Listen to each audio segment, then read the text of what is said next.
Morning, everyone.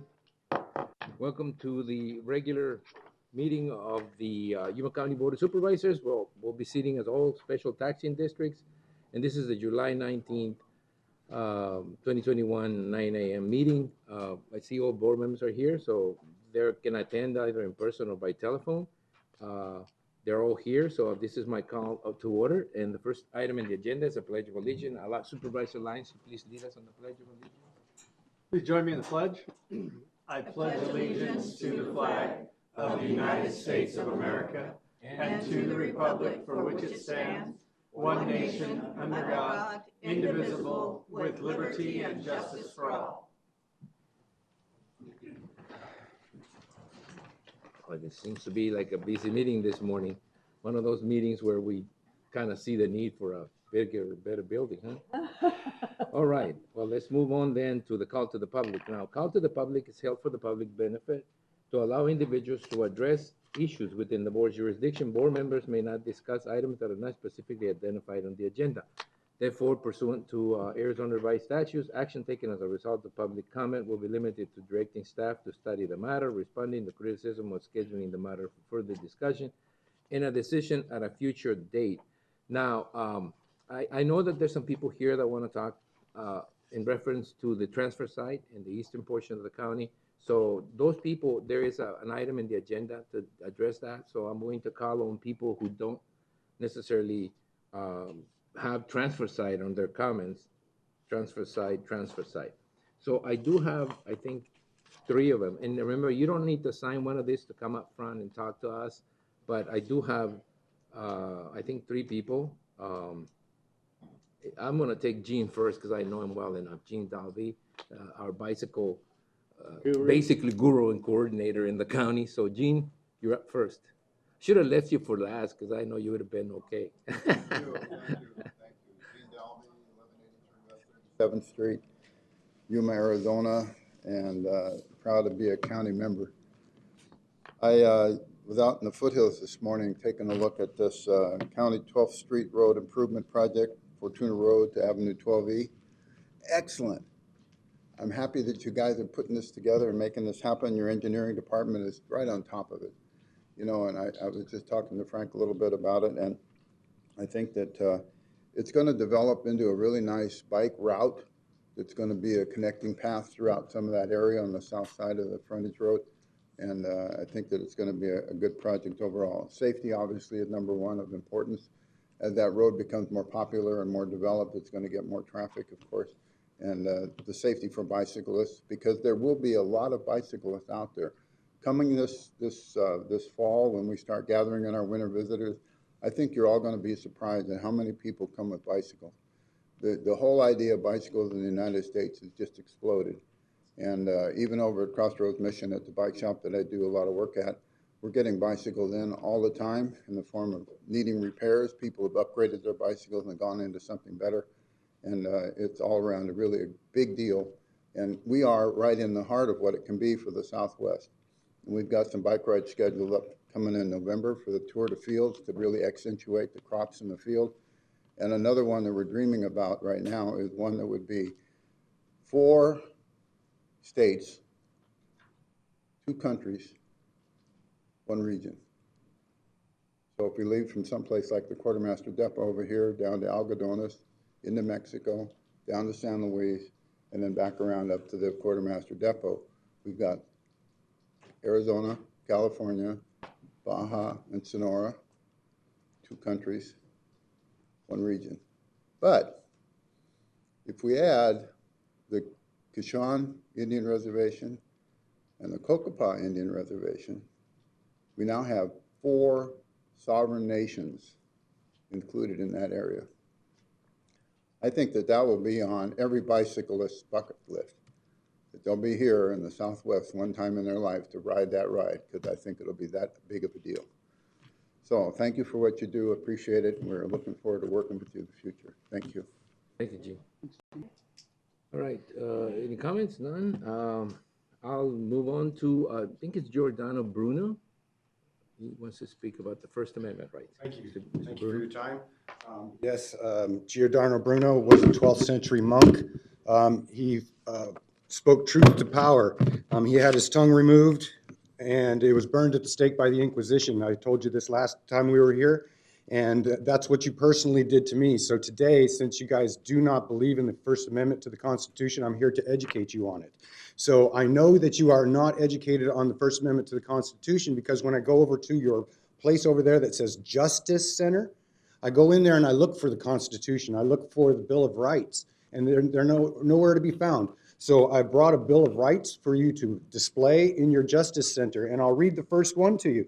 Congress shall make no law respecting an establishment of a religion or prohibiting the free exercise thereof, or abridging the freedom of speech or of the press. So these are what are called in the preferred position. Freedom of religion, freedom of the press, and freedom of speech are in a preferred position in the law. So you have a huge wall to overcome in order to press charges against me. And see, your county attorney over here has said that my cameras cause pain, suffering, and trauma. I'm going to repeat that for you because that's such an unbelievable statement, that your county attorneys in legal court documents have claimed that cameras cause pain, suffering, and trauma. That's a direct quote. So what we have, we're in the Ninth Circuit, and this is Arizona. In the Ninth Circuit, since 1995, we've had Fordyce versus Seattle. In 1990, Jerry Fordyce was hired by a protest group to film their protest of the G20 summit in Seattle. The police harassed him all day. They ended up arresting him because a woman went up to him and said, "You can't take my picture."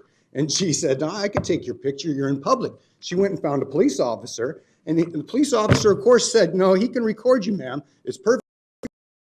But he can't record me in the commission of my duties." And so he arrested him, put him in jail overnight. The Court of Appeals determined that public officials can be recorded in the commission of their duties, from dog catcher to judge. So what I have here is Simon Glick. This is Glick versus Kniffy. This is in the first district. This is the wiretapping law. So if you tried to say my recording is a violation of the wiretapping law, it doesn't fly, because this is the federal law, this is the federal case that says that you have a right to record in public, that there is, if you want privacy, you have to create it. So what I have here is Philip Turner. This is Turner versus Driver. Turner was the Batusai. You can go on YouTube right now, and you can go to his channel. They ended up paying him $145,000 because they arrested him on the street for recording. They put him in cuffs, put him in the back of a truck, and they said he wasn't under arrest, but they ended up paying him $140,000 for the false arrest because the courts determined. And I realized that this case got rid of all your qualified immunity.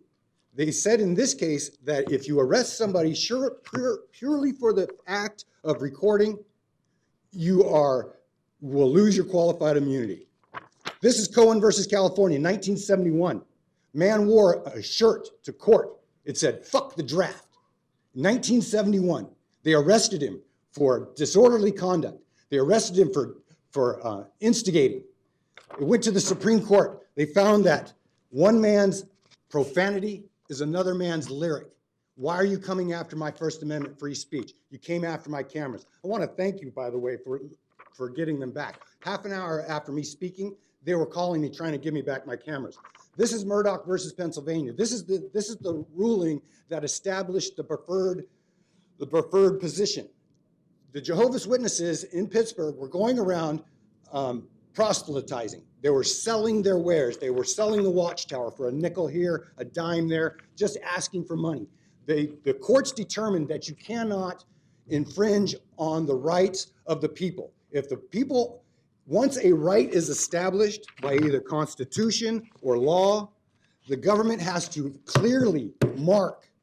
There has to be signs that say no recording, and there's no signs over at your Justice Center that say no recording. So I'm also going to turn it into you here. This is the 2018 Homeland Security memo on photography inside federal buildings. This says you can film inside federal buildings. This is what you are supposed to do. This is what you're supposed to do when you see a photographer. You're supposed to leave them alone unless they're doing something illegal. And now I have also for you the Arizona Rules of Court. Arizona Rules of Court say I can record with consent. Arizona is a single-party consent state. I need consent from one person in order to be able to record inside the courthouse. And you know who that consent is gonna be from, right? That's gonna be me. I give myself consent. So I'm gonna leave these here with you so you can review them, so you can know the law. Thank you for your time, gentlemen and ma'am. All right, thank you. The next, I have Lisa Mendez and Josh Scott from the Library and Public Works. Oh, there you are. Tough to follow, huh? Good morning, Lisa Mendez, Library Director. I know you just got back from the NACO conference, and the library was awarded a NACO Achievement Award for our senior story time. In 2019, the library was looking for a way to outreach to our senior citizens. So we started a senior story time, a way to share stories and also bring back memories for the seniors. And we look forward to getting back to that now that thank you. So I just wanted to share that with you. Thank you.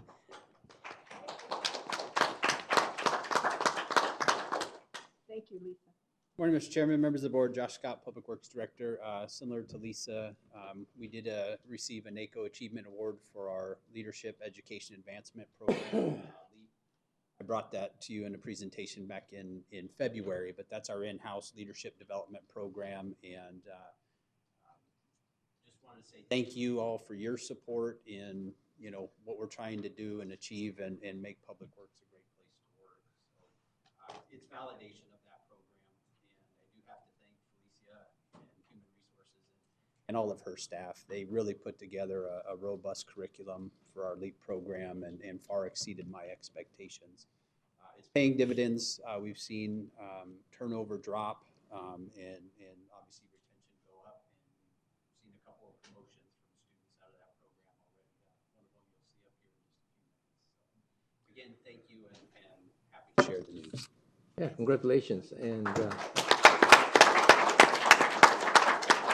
I was gonna say before you two sat down, we wanted to acknowledge the fact that, getting recognition from a national association for anything, it's a big achievement. It's, I don't want to, it's just anticlimactic when you just come and for 30 seconds you talk about the work that, outshine everybody else in the country.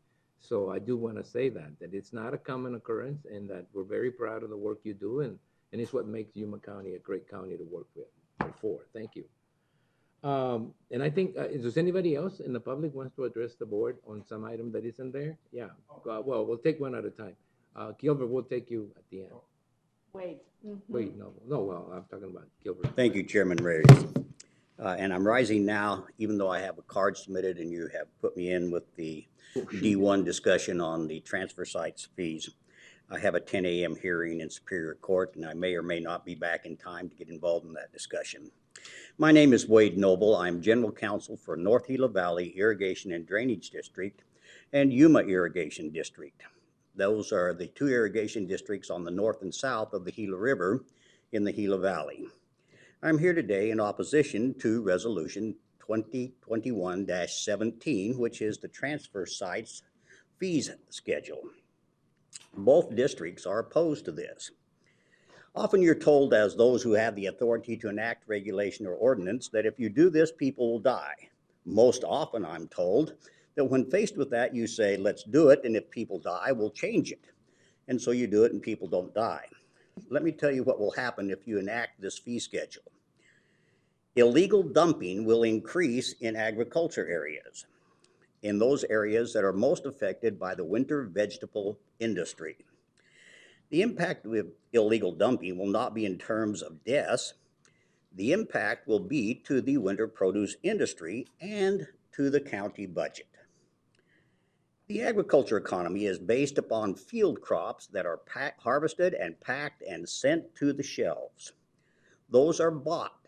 They are bought out of the field, and buyers control what they buy. Buyers answer to no one. If they decide that there is a risk, then they don't buy it. Let me give you a great example here in Yuma County.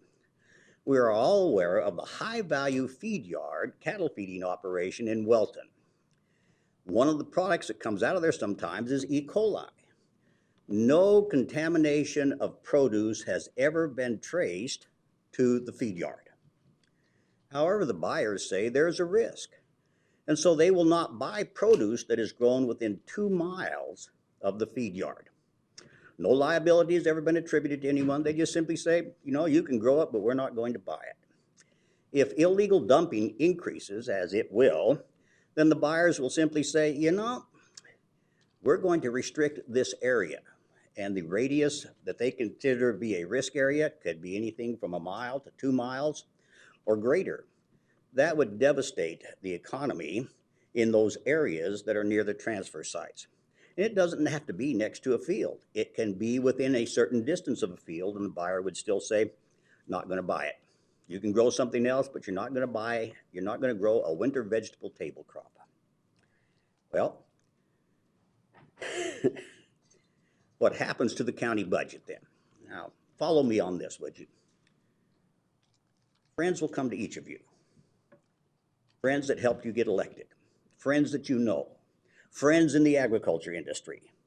And they will demand that you eliminate the risk to the winter produce. And you will make every effort to do so.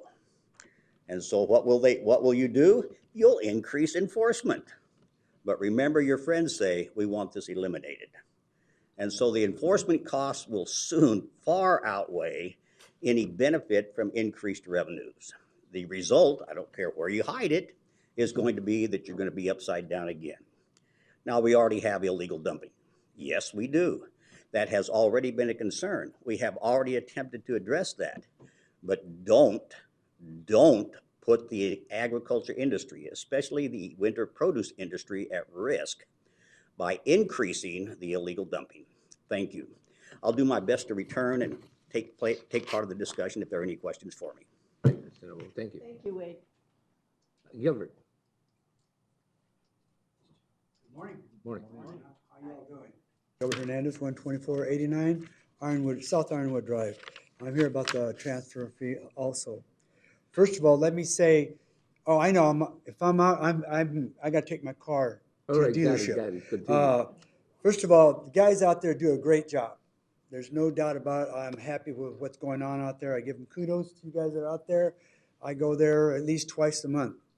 I understand the fee, but sitting around the water jug in my neighborhood talking, the concerns are you guys are wanting to build a new building for Yuma County at millions of dollars, and you want to increase the fees.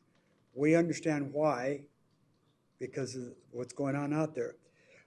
I, for one, with my supervisor, understand illegal dumping because we had to call them on 44th Street. Like I said, I live on Ironwood Drive in the deserts, my backyard. And I believe it took them 4 days to clean that mess up, Supervisor Darren. So we know about illegal dumping. And is that going to happen? Yes. But I really believe that if you were to do that and have a fee, you need to think about how you're going to find those people that are caught dumping. And I'm not talking about no $200 fine. I'm not talking about a $500 fine. You got to make an example. A couple $1,000 fine. I don't care if it's just a half truckload, but have the fine in place if we're talking about making fees. Don't let your taxpayers suffer. And like the guy said, around the water jug area, they want to have fees for the transfer. At the same token, they want to build a new building. Is that money coming out of the same place that you would use for charging us for fee? And that's our concern. You want a new building, and yet you want to do you're talking about the cost of the transfer down. So that's my 2 cents for today, sir. Thank you very much. Thank you. Gilbert. Thanks, Gilbert. All right, okay, so anybody else that doesn't have to leave right away and can wait until the transfer site discussion, we probably would have gotten to it pretty quickly. So I'm gonna move on quickly to try to get to it so that everybody that's here to do that will have an opportunity to do so relatively soon. The next presentation is a presentation of the Yuma County Quarterly Safety Excellence Award. It's a presentation, proclamation, and appointment section. Susan?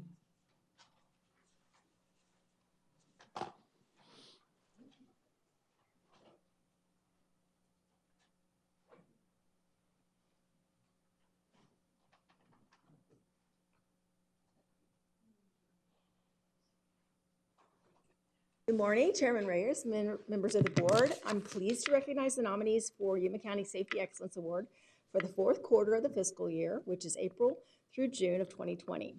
This award recognizes county employees who consistently promote safety in the workplace. Any employee can nominate another employee for the Safety Excellence Award. All nominees are screened for eligibility and a committee selects the winner. Nominees are recognized in the UCount newsletter and receive a certificate of achievement, a safety challenge coin, and a commemorative safety mug. They're also eligible for the annual Safety Excellence Award in conjunction with our Employee Appreciation Ceremony. The winner of today's quarterly Safety Excellence Award receives $100, and the annual award winner receives $250 and a plaque. For this quarter, we're excited to have 4 nominees to be recognized. They are Monica Montag, Public Fiduciary; Leonel Ruiz, Public Works; Jessica Martin, Recorder Election Services; and Roxana Nunez, Information Technology Services. First, I'd like to ask Monica Montag to join me at the podium to be recognized.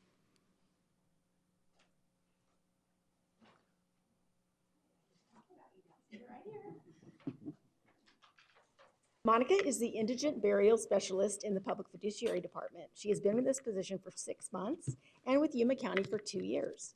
Recently, Monica coordinated the cleanup of the indigent burial section of the City of Yuma's Pioneer Cemetery. The area was full of debris and brush. She worked with adult probation and arranged for parolees to do the cleanup, including cutting down trees and large bushes where drug paraphernalia was found. She also coordinated with a private disposal company to provide a large trash container to take away the debris. Monica's actions prevented injury to those who visit their loved ones' grave sites and also increased the safety and security of residents living near the site. Thank you, Monica. Thank you, Monica.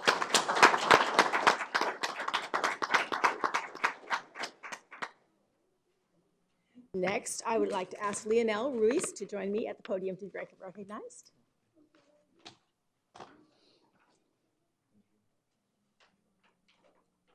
Leonel is a traffic signal technician in Public Works. He's been in this position for 2 years and with Yuma County for 10 years. Leonel proposed that our organization embrace Work Zone Safety Awareness Week, and with support from other employees, he implemented this very successful program. From the kickoff event to the Go Orange Day and social media campaign, we saw an increased awareness of safety in the work zones. Leonel worked with the Department Safety Technician and DPS to provide unique training opportunities for staff during this week. He also gave a PowerPoint training session for new hires about safety during department orientation. This PowerPoint session played alongside a video that explained critical concepts such as traffic control setup and breakdown, spacing of signs, tapers, and other traffic control devices. He also set up a test track for work zone training at the Public Works yard. The test track consists of a mock 2-lane highway that allows staff to practice setting up and tearing down actual work zones before working in live traffic. The training and public awareness campaign spearheaded by Leonel helps to keep employees safe in work zones and avoids costs associated with work zone accidents and injuries. Thank you, Leonel. Thank you.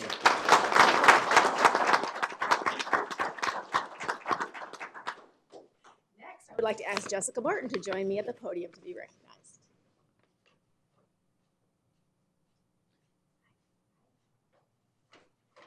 Jessica is the Election Systems Specialist for the Recorder Elections Division. She's been in this position for 6 months and with Yuma County for 1 year. Jessica is the first ever safety officer for elections and has been working diligently to meet the county's safety standards. She created the safety data sheet binder, worked with others to update the emergency exit route map, identified chemicals and cleaning supplies in the office that employees should be aware of, and helped set up ergonomic assessments and quarterly safety training.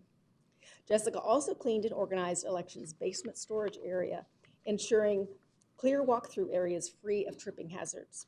Her efforts have improved the safety of employees, election equipment, and supplies. Jessica also ensures employees have sufficient cleaning supplies and hand sanitizers and encourages all employees to use them properly. Thank you, Jessica. Thank you, Jessica. Susan, before you move on, can I have Felicia come up to the front here? I'm sure that Human Resources has something to do with the selection process, so if you could stand next to Susan while she's doing this presentation. Thank you. No, yeah, that's right. Yeah, you saw you're right there. All right, next, I would like to ask Roxana Nunez to join me at the podium to be recognized.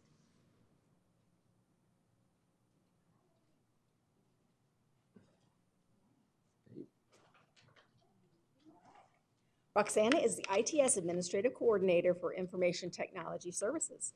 She's been in this position for 10 years and with Yuma County for 13 years. ITS employees are housed in 3 different buildings on the same property. Each building has its own set of safety issues due to the age of the buildings. These include flooring concerns, stairs, water leaks, and trip hazards, to name a few. Roxana surveys each building daily, and if an issue is discovered, she immediately takes action. She establishes a barrier to warn and keep employees from being in harm's way and works with facilities management to create a permanent solution. Roxana also conducts safety and maintenance inspections on all county ITS vehicles. Roxana developed and implemented proper methods to store the numerous containers of expensive IT equipment and components that ITS receives daily. This reduces the possibility of items falling from overhead, injuring a team member, and keeps expensive equipment and components from being damaged, potentially saving thousands of dollars by preventing a single incident.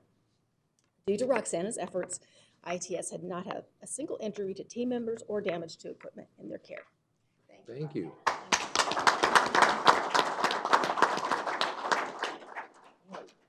So it's always exciting to share these nominations with you, and you can tell that it's going to be it's always difficult for us to select a winner.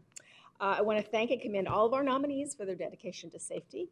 We have such deserving nominees, it's very extremely difficult to select just one winner, however we have to. So now I'm pleased to announce our Quarterly Excellence Award recipient for the 4th quarter. And please join me in congratulating Leonel Ruiz.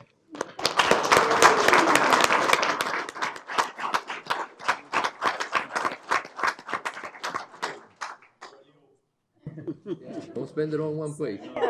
Guess who's buying lunch today? Yeah. Everybody's gonna find out. Quarterly Safety and Excellence Award winner certificate and a $100 cash prize. Thank you.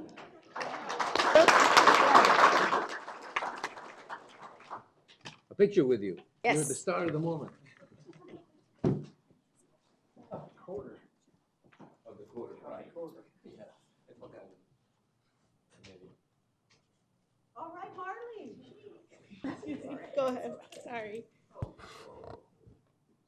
Protect your wallet. Tony. The check. Otra vez.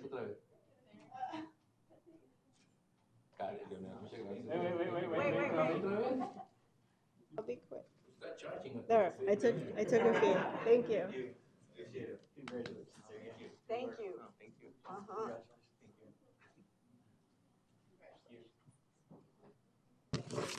You guys are growing or I'm shrinking, but you guys look bigger every time I see you. I walk around you. Thank you very much. And again, that's just a sample of the high quality employees that Yuma County has and just how good they are. Thank you, Leonel, for everything you do. So we're going to move on right away to the presentation of the Yuma County line, or the county line by Yuma 77, the Yuma County Government Channel. This should take a The installation of new solar structures has begun at the Foothills Library. A pilot program at the courts aims to improve interpreter services. And tips to help keep your kids safe while heading to school. These stories and more, this is your County Line.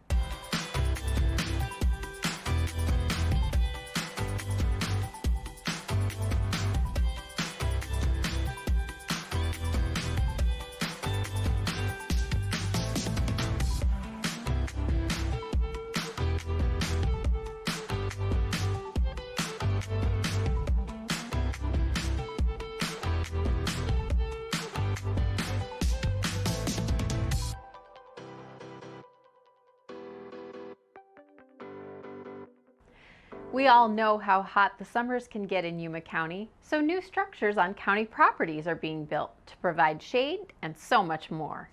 The county has teamed up with a solar company to build parking structures that provide shade and solar power.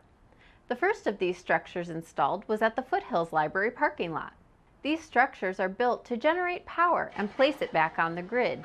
A new solar meter at each site meters electrical consumption and bills the county at an agreed-upon solar rate. I believe it's more than 600 covered spaces across the county that will be covered. We tried to design it to where both public and staff and county vehicles are all benefiting from the covered parking, which will benefit the lifespan of those vehicles as well, of course. The county will be able to monitor production and consumption and other relevant data, and will also receive monthly and annual reports showing how the systems are operating. The solar company will provide all the maintenance for the structures and the lighting underneath. Language access plays a critical role in the administration of fair justice for all. Without qualified interpreters, non-English speakers would not have their voice or message heard by the court. In 2013, a video remote interpreter system was implemented, allowing interpreters to appear in the Yuma Superior Court interpreter room or the Arizona Administrative Office of the court's interpreter room in Phoenix to provide remote services to the Yuma County courts. Now, in 2021, they will be exploring technological advances that will allow for more remote appearances. We have a very high utilization of interpreter services here in Yuma County.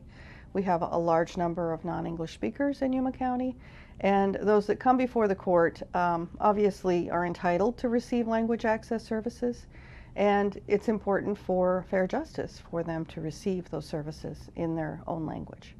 Soon, the initiation of a 30-day pilot to test a new model will allow interpreters to appear from any location.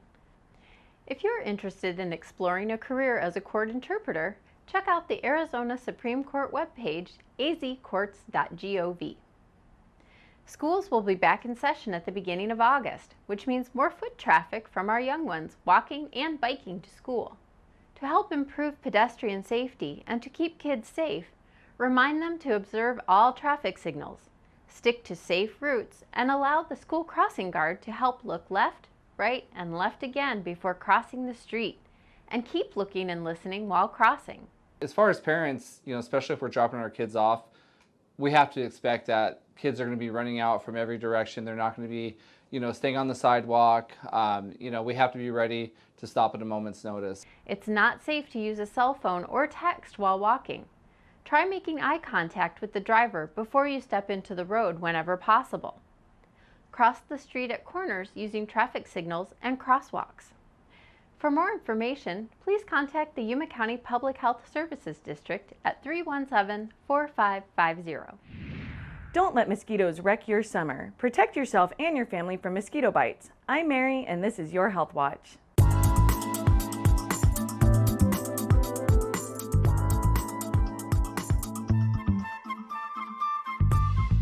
Summertime means mosquitoes and West Nile virus season. Mosquitoes aren't just annoying. A bite from an infected mosquito can make you or a family member sick. The most effective way to avoid getting West Nile virus is to prevent mosquito bites. Use insect repellent. When used as directed, EPA-registered insect repellents are proven safe and effective. Cover up. Wear long-sleeve shirts and long pants. Keep mosquitoes outside. Use air conditioning or window and door screens. Mosquitoes lay eggs in or near water. Once a week, empty and scrub, turn over, cover, or throw out any items that hold water. Fight the bite. Please contact the Yuma County Public Health Services District at 928-317-4584 or visit our website for information on our mosquito control program. It's that time again. Each quarter, we like to take a moment to recognize an employee who has gone above and beyond when it comes to safety. Leonel Ruiz has served 2 years in his current position with Public Works and 10 years with Yuma County. In late 2020, Leonel proposed that they embrace Work Zone Safety Awareness Week. He took the lead from the kickoff event to the Go Orange Day and the social media campaign. He collaborated with the department safety technician and took the lead in creating a PowerPoint training session for new hires during department orientation. He was also instrumental in setting up a test track for work zone training at the Public Works Yard. The training and public awareness helps to keep department employees safe in work zones and avoid costs associated with work zone accidents and injuries. And that is why Leonel Ruiz is the Safety Excellence Award winner of the quarter. We'd like to thank you for joining us for this County Line. If you'd like to watch past episodes, log on to yumacountyaz.gov/VOD. And don't forget, you can join us live on Facebook. We'd like to leave you now with a message from Yuma County employee Jessica Arciniega, telling us why she loves working for Yuma County.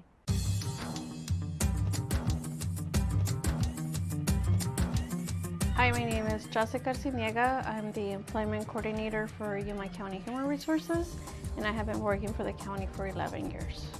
I always wanted to help people, and the best way is going into human resources and providing those services. I'm able to help applicants with their applications, as well help departments and offices obtain great talent.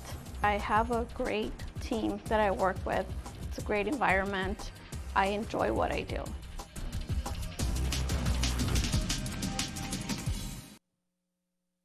All right. She did get paid for that announcement, did she? No? Oh, well. All right, well, let's move on then. The next item on the agenda is a proclamation. It will be done by Supervisor Simmons. The chairman proclaims the week of July 18, 2021 as pretrial probation parole supervision week. Supervisor Simmons. Proclaiming the week of July 18th through the 24th, 2021 as pretrial probation parole supervision week in Yuma County. Whereas community corrections is an essential part of the justice system, and whereas community corrections professionals uphold the law with dignity while recognizing the right of the public to be safeguarded from criminal activity, and whereas community corrections professionals are responsible for supervising adult and juvenile offenders in the community, and whereas community corrections professionals work in partnership with community agencies and groups, and whereas community corrections professionals provide services, support, and protection for victims and advocate community and restorative justice, and whereas community corrections professionals are restoring trust and creating hope in their communities. Now therefore proclaim the week of July 18th through the 24th, 2021 as pretrial probation parole supervision week in Yuma County. And I cannot speak today. Yeah. Well, thank you. And I think Tim Hardy and Mike Bird are here to take the proclamation. So can we go down and give it to them? Tim, I know we're going to miss you. How exciting. Yes. Wildness is something we work at really hard. You want to say something? Well, I just wanted to say it's been an amazing ride since 1991. And the people that are involved with pretrial probation, parole, community supervision, they're an amazing group. And sometimes they're a group that are forgotten. We always think of the beginning of law enforcement and the end of either jail or prison. But there's that big in between, and that's where most people land. Just going back all the way to 1841, the father of probation was John Augustus. He was a gentleman that saw people going to jail for very minor reasons. And he went before the judge and he said, "Can I take them home with me? I'll make sure they come back to court. I'll make sure they have a job." So from 1841 to 2021, we're basically doing the same type of thing. We have a lot of John Augustus out there. I'm very proud to have been part of that for almost 30 years. Mike? You don't take anyone home. Not anymore. Just for a second, I can't thank Tim enough. He's been such a great mentor for me, and he's just done wonderful things for probation in our town. For, as you mentioned earlier, things that come out of Yuma that make that national stage.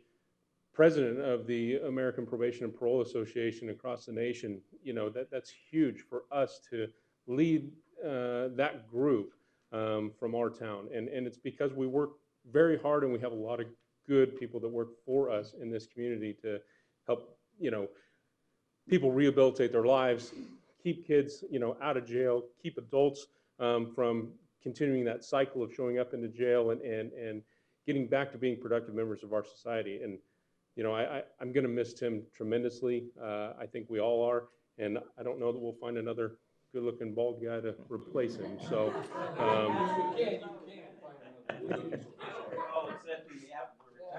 don't know where he's going. Yeah. Well, anyway, I do want to say that. I do want to reemphasize that. Your efforts And not just with adults, with kids. I recognize nationwide, and that really it's been an honor for me to have been present while you do a lot of this stuff. Yeah.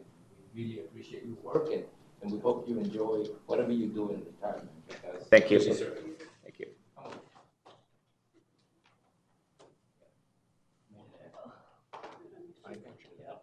Yeah, we are. Go ahead. No, you two get in the middle. No, I told you already, cover your wallet and, back up as far as you can, so that there's no space between you and. This is a very awkward situation where I supervise the portion behind me. I'm trying to do the best I can, but thank you. Thank you. I'll see you soon. See you guys. Thank you. Enjoy. Hello, man. I wish you him.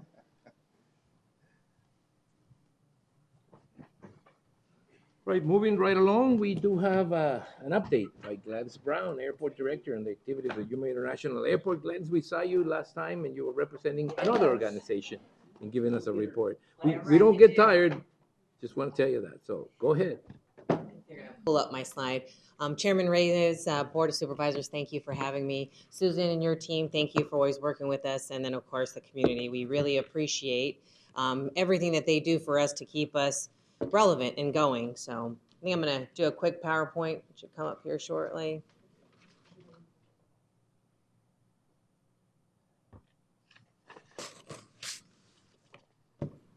All right, so welcome everyone. Just a quick overview of who's on our board and what we do. Again, we've got 11 board of directors. We've got representation throughout the county. No board member can be an elected official, so of course we have that opportunity of influence and partnership, but all those on the board of directors are non-elected officials. So as you can see, we've got folks that are currently in industry in various capacities, as well as those who are retired. Again, and luckily for us, just recently, we did get Jenny Torres from South County, along with Eric, who's in Somerton.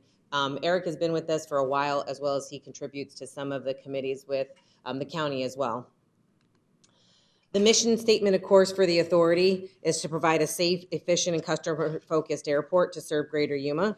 Established in 1965, the Yuma County Airport Authority was formed really for civil aviation to make sure that we appreciate military operations, but really look at preserving those in flight for recreational or charter or commercial use as well. Again, the mission always is to provide a very safe and secure environment for those who are traveling, to also engage and educate into the community about aviation services. A couple of things that I always try to touch on are the key strategies to expand the related businesses, whether it's with the air station or YPG, but also with our commercial and our recreational users. We also look at cargo operations, so we evaluate that every other year or so. We also look at community growth and partnering with our community. Everybody has to understand the airport is a magnet. It's not necessarily what's going to bring the economy, it's what's going to get businesses to get here. And also for folks to use it, whether recreation or leisure or travel or for business. And then marketing the airport throughout the community, and you'll see how we do that as we encourage and engage our different partners as well as those in the community. And the last key strategy we just changed, so the one that's up there about promoting international airport status and international flights. The biggest thing is it's very difficult to create an international terminal. It's another investment that we'd have to expand, and just the cost-benefit analysis isn't as advantageous for the county, especially when you have an international connector right here 45 minutes away. So the authority did in their last board meeting just change number 4 to promote the international aircraft clearance capabilities and partnership with cross-promoting international flights with neighboring airports. So we're not just looking at the Mexicali, we're also looking at what's in San Diego and what's in Phoenix, but really look at that partnership and how we can really cross-promote with them together. Again, on the property itself, orientation-wise, everybody sees the terminal, or really what people see in the community is the air station. A lot of the times, there's still folks that live here that don't even know that they have a commercial air service provider, which is American. So we go with commercial air service in the north, and as you make your way southwest, you go through recreational and general aviation users, then you get to commercial operators that are your research and testing. We've got various tenants from the FAA, TSA. We have a private business that has a restaurant, and we have 4 car rentals. We also, inside of that FAA center, they house all the way and look at all equipment through, all the way through Blythe into Imperial and past Imperial, almost into LA County. So the FAA checks all the equipment on different airfields and making sure that they're safe. And in the southwest portion of the airfield, of course, we have the FedEx operator. We've got Office Air Marine Division for Customs Border Protection. And then we also have Jacobs, who's working for NASA and Boeing over at YPG. We have some tenants that are transient-based users, which go through Millionaire, and they occupy the hangars. Right now, we have the Air National Guard and the Army that utilizes those services. Then, of course, I know every year we do Raleigh Airfield, which is located in the city of San Luis. Big picture-wise, what we need to do together and what we're working on today, one of my designated team members, Junior, is working with Jenny along with the county and the Bureau of Reclamation, is that we do need to establish that new license agreement. I think we've all established what that airfield means to the county and also to the city of San Luis and how we can work in partnership and also educate all those involved in that master planning process, as well as throughput roads through not just San Luis, but also through Somerton into the city of Yuma. The biggest thing that we're looking at is how do we establish that new license agreement? So we need to terminate the one with Yuma County, and then we need to enter into one with the Bureau of Reclamation. So again, as we engage with the Bureau of Reclamation or re-engage with them, we'll be able to provide all that document to Susan and her team. At this time, we have been offered several grants in the last year, but we've had to go ahead and turn them away because we don't have more than 20 years left on that remaining contract. Although we're offered, we explain what it is and why we can't accept them. And if we did accept them, we would be in violation of our grant assurances. Today, that field does not have any home-based aircraft just yet. It is used for piloting training and mission-oriented for helicopter operators. So today, we do have emergency landings that happen as well. But the biggest thing is establishing that new license agreement. And so, again, we'll work with the Bureau and also with the county. I think that we've worked through some of that. And hopefully, if there's any additional questions, we'll work through the staff and with Susan. This was proposed at the time in which I submit it. I always make sure I submit my presentation when it's due. So this is adopted. Our grant today is about, our funds today for the fiscal year is about $5.6 million, in which we'll look at expending. I will say and state that we did receive CARES, CRISA, and ARPA. ARPA is the newest airport, or the American Rescue Plan Act, and underneath that they have the Airports Rescue Grants Program. Overall, during this time, during the pandemic, we have looked at grant drawdowns about $7 million when this is completed. Those will offset the recovery that you'll see throughout the nation with airports as our revenue centers decreased, some of them down to 95%. For smaller rural airports, those are our larger revenue centers, which are like the car rentals, as along with the commercial air service provider, which also had asked for abatements during the time of COVID. With that, how do we spend our revenue, or how do we generate revenue? A lot of it is from our commercial hangar rents. You'll see our other one is fuel flowage fee. That means every gallon in which is pumped, we receive a small percentage of every gallon that is sold. And then behind that, directly behind that, are hangar and shades. Those are recreational users. And then the rest of them are kind of comprised of the different operations on airport property. So this is our aeronautical revenue. The non-aeronautical revenue that will change from that 65%, right now that's your offset of grants in which we receive, and that is through the pandemic relief programs that are out there. You'll see that shift with the car rentals as they pick up. You'll see that 65% slowly go away on the subsidy part, and you'll see an increase in rental cars as well as the parking lot. And then you'll also see some of the others and sundries in which we look at how we can generate revenue at the airport. With that, let's go right into what everybody's always concerned about, which is our commercial air service. I'll give you updated numbers as we go through for everybody, and then I'll speed date us all through all of the fun community involvement that we do. Usually, historically in the summer, we have gone down to 3 flights. Today we have 5. They did try to give us 4. I know, it's always good. They did try to give us 4 to Phoenix and 1 to DFW, and they changed that in a month and gave us 2 to DFW and 3 to Phoenix. I always tell folks the biggest thing is you can leave on the first flight at 6, the last flight at 6:20. There's 3 in between, and then you have 5 arriving flights. First one comes in at 10:24. The biggest thing is over the last 2 decades, they've changed the way you travel bank. So before you had multiple hundreds of carriers and providers and routes. Today they bank them east, and west coast. And so you have to try to figure out how you can fit in for your demographic and population that frequently travels. So constant studies and updating materials is how we go and we fight for those routes and also for the times. And sometimes the times in the past did not work very well. And so that showed inside of how many people we had flying. Employments are a huge thing. So the dreaded red line is what we all experienced during the pandemic. So everybody's business, whether you're a municipality or a privately ran business, everybody had that dip. So I always say where you have one number that's an outlier, we have a whole year that we all want to throw out. But with that, there's also the positive of going and comparing. So 2019 was the pre-COVID timeframe, and then 2021 is where we're coming up. So we're trending along that green line, and then we're looking at that blue line that's slowly seeing that progression of a recovery happening. These numbers are actually from the time in which I submitted. I'll tell you with the additional flight to DFW, our current load factors, it's showed there at 78% to DFW. The last report, it was 90% of a load factor, which usually the air carrier wants to look at anything in the high 80s. So we're doing really well to show that sustainability and that flight coming back with 2 a day. When you look at the flights in the load factor for Phoenix, you see them in the high 60s. We're looking at now about the low 70s. Overall, you'll see our load factors and departures as well as arrivals, we're actually in the low 80s. So that shows 74%. Our departures are at 83%, and our actual arrivals are about 76%. So that's a very good compliment to our community as we search and look at maintaining flights and then additional frequencies of other routes. So for everybody, again, lots of words, I apologize, but I'll tell you, in general, in the industry, you'll see a huge major fleet restructuring. This is something that you'll see from the Deltas, the Americans, United, and then also from the ultra low cost carriers. During the pandemic, they housed hundreds of aircraft, and this gave them the opportunity to really lean out their operation and figure out what they want to come back. At the same time, we're dealing with normal attrition and turnover of pilots who are timing out, crew rest, maintenance issues, and weather delays. We do see a slow acceleration that you're going to happen.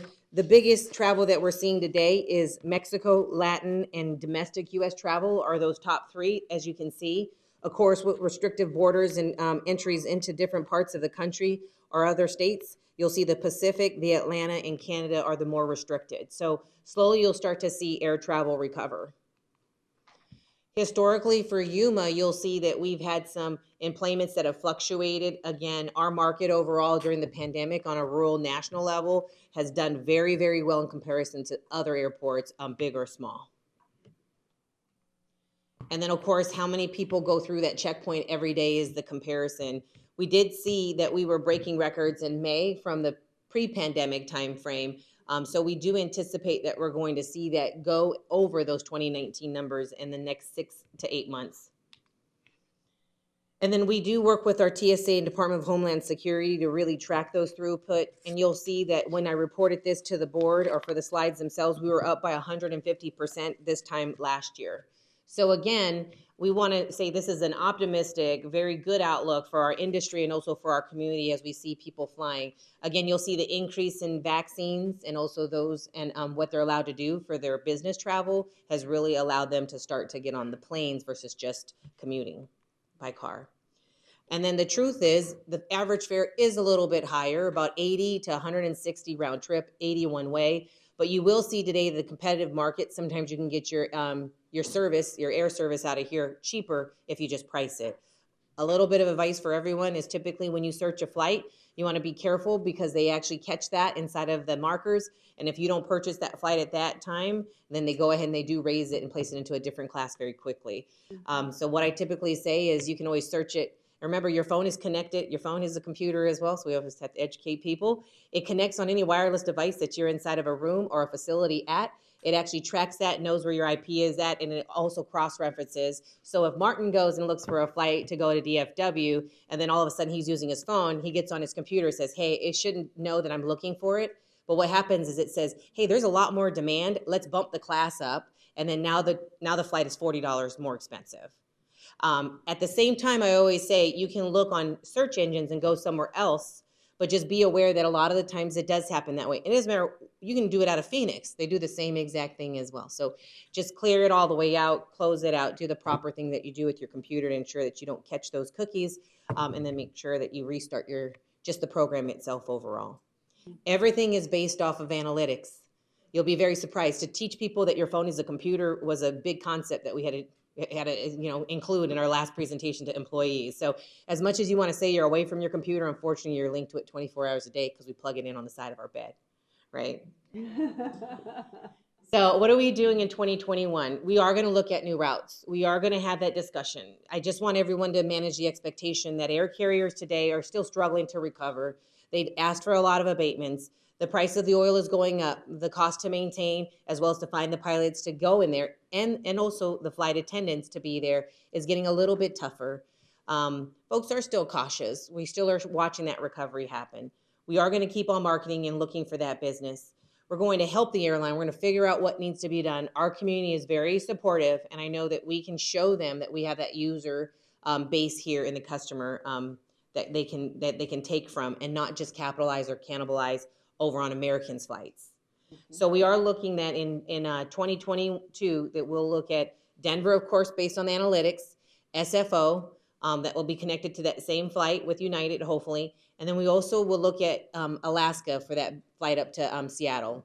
I think, too, this is the time we're going to cross-promote different communities and figure out if we can do the tourism give and take during different seasons, but also promote that Northwest connection just with our winter residents.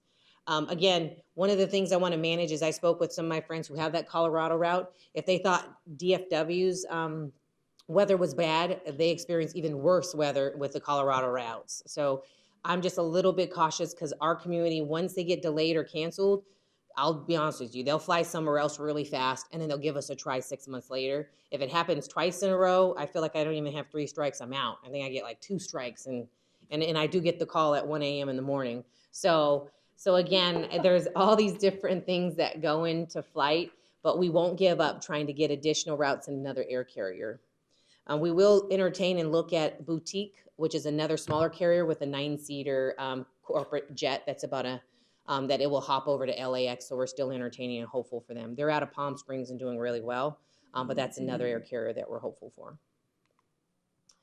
So we are still, again, in the running, and we do have the Small Community Air Service Development Program. We did receive that award prior to COVID. It's about $800,000. It is not a subsidy.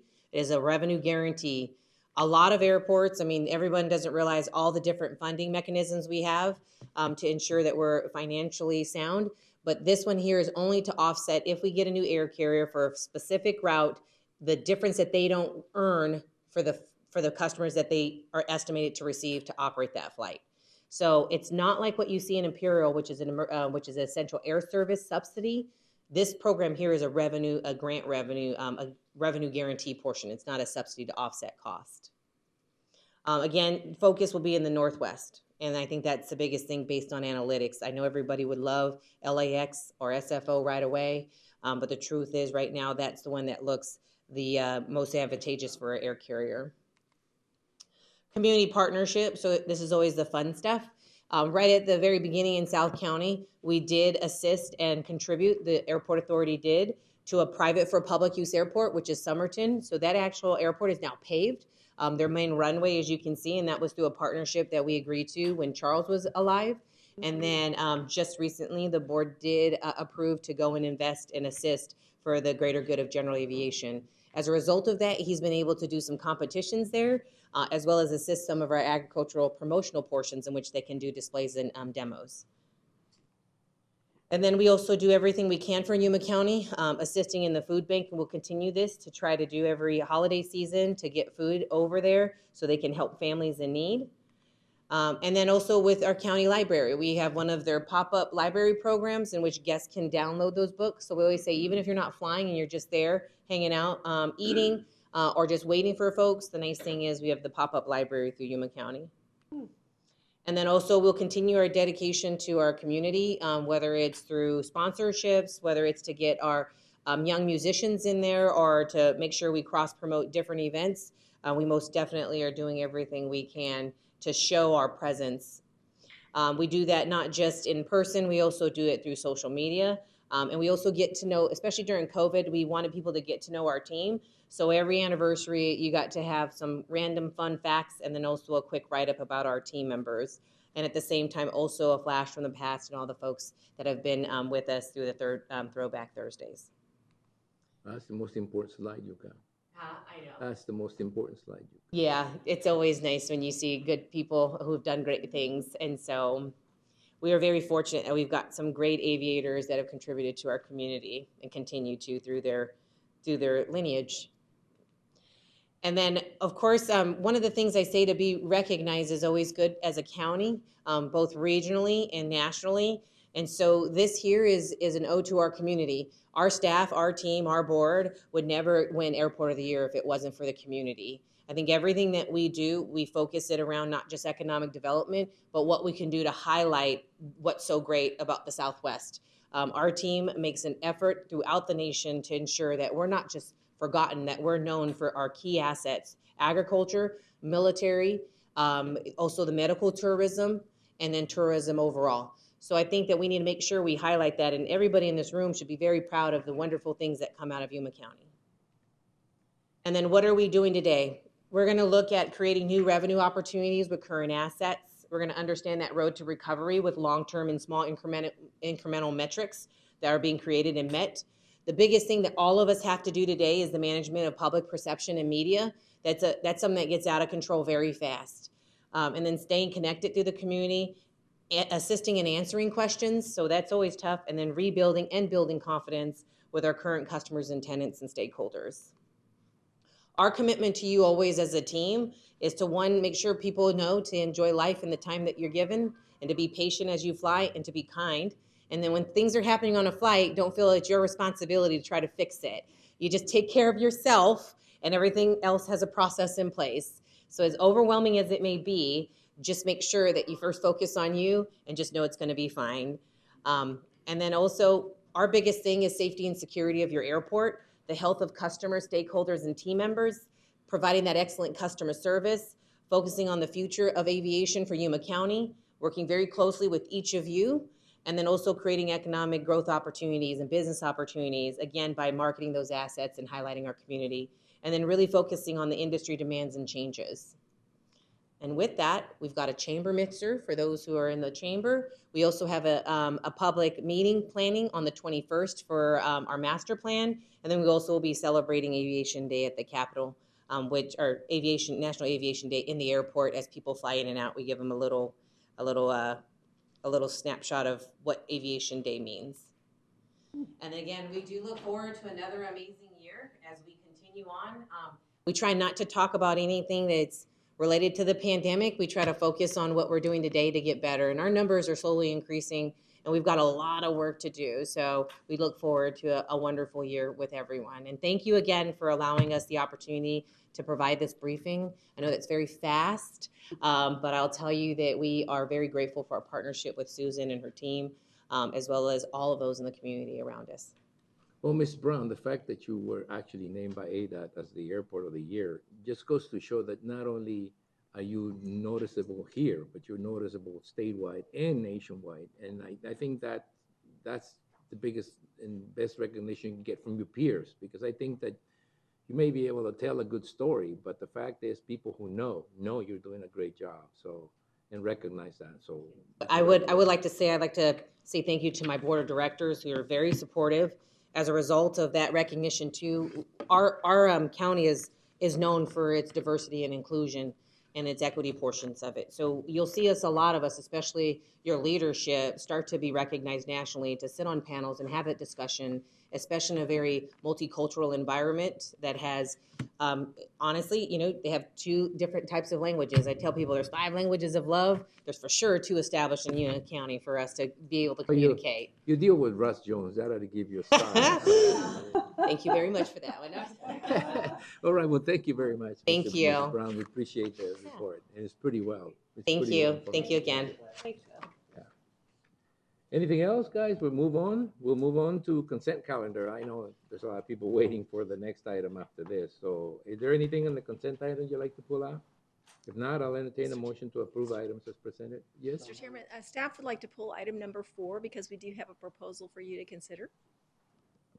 Oh, that's right. Well, okay, I saw that here. All right, so I'll entertain the motion to approve items 1 through, I think it was 13, with the exception of number 4. The motion was made by Supervisor Lyons. Second. Second by Supervisor Pancrasi. Any discussion? I guess not. This is a consent calendar after all. All those in favor of the motion signify by stating aye. Aye. Anybody opposed? Motion carries. I'll open up item number 9, which is for county administration, is to adopt the 2022 legislative. Excuse me. Item number 4 for county administration, adopted 2022 legislative proposal to be submitted by Yuma County for consideration at the annual County Supervisor Association Legislative Summit to be held September 29 through October the 1st, 2021. I don't know, I thought we may want to take that on legislative issues, but it is an item, so Alejandro? Thank you, Mr. Chairman, members of the board. Well, as you know, the CSA is hosting their legislative summit on September. So they're offering Yuma County the opportunity to propose legislative solutions to improve efficient, responsive delivery of county government services. And after reaching out to county department heads and economic development partners across the county administration department decided to bring before you HB 2834 for consideration by the board as a possible proposal to CSA. So given the uneven economic recovery in the state of Arizona between rural and urban areas, reintroducing the proposed legislation would give rural communities in Arizona the opportunity to establish an economic development program and enter into development agreements with property owners to contract projects. If the project meets all requirements and it is certified by the Arizona Commerce Authority, counties, cities, and/or towns are then able to reclassify the project to a Class 6 property and offer property tax incentives based on the real cash value of the fixed assets or infrastructure being developed by the investor. Now, this is just one item, and it's open for discussion, but you can always bring your own. This is in reference to the fact that most of the economic development is happening in the Maricopa urban County. areas, and to compete, the rural areas are actually at a disadvantage because they can't reclassify, they can't do a lot of stuff that basically can be done in an urban area at the desire of the government, local government there. So this is sort of like evening up the field. This is something that's been discussed for years now. And Mr. Chairman. Yeah. Through GYDC, yeah. Julie ran a bill. They didn't make it very far. And so we talked about reapproaching this as an economic stabilizer and equalizer throughout the state. That's fine.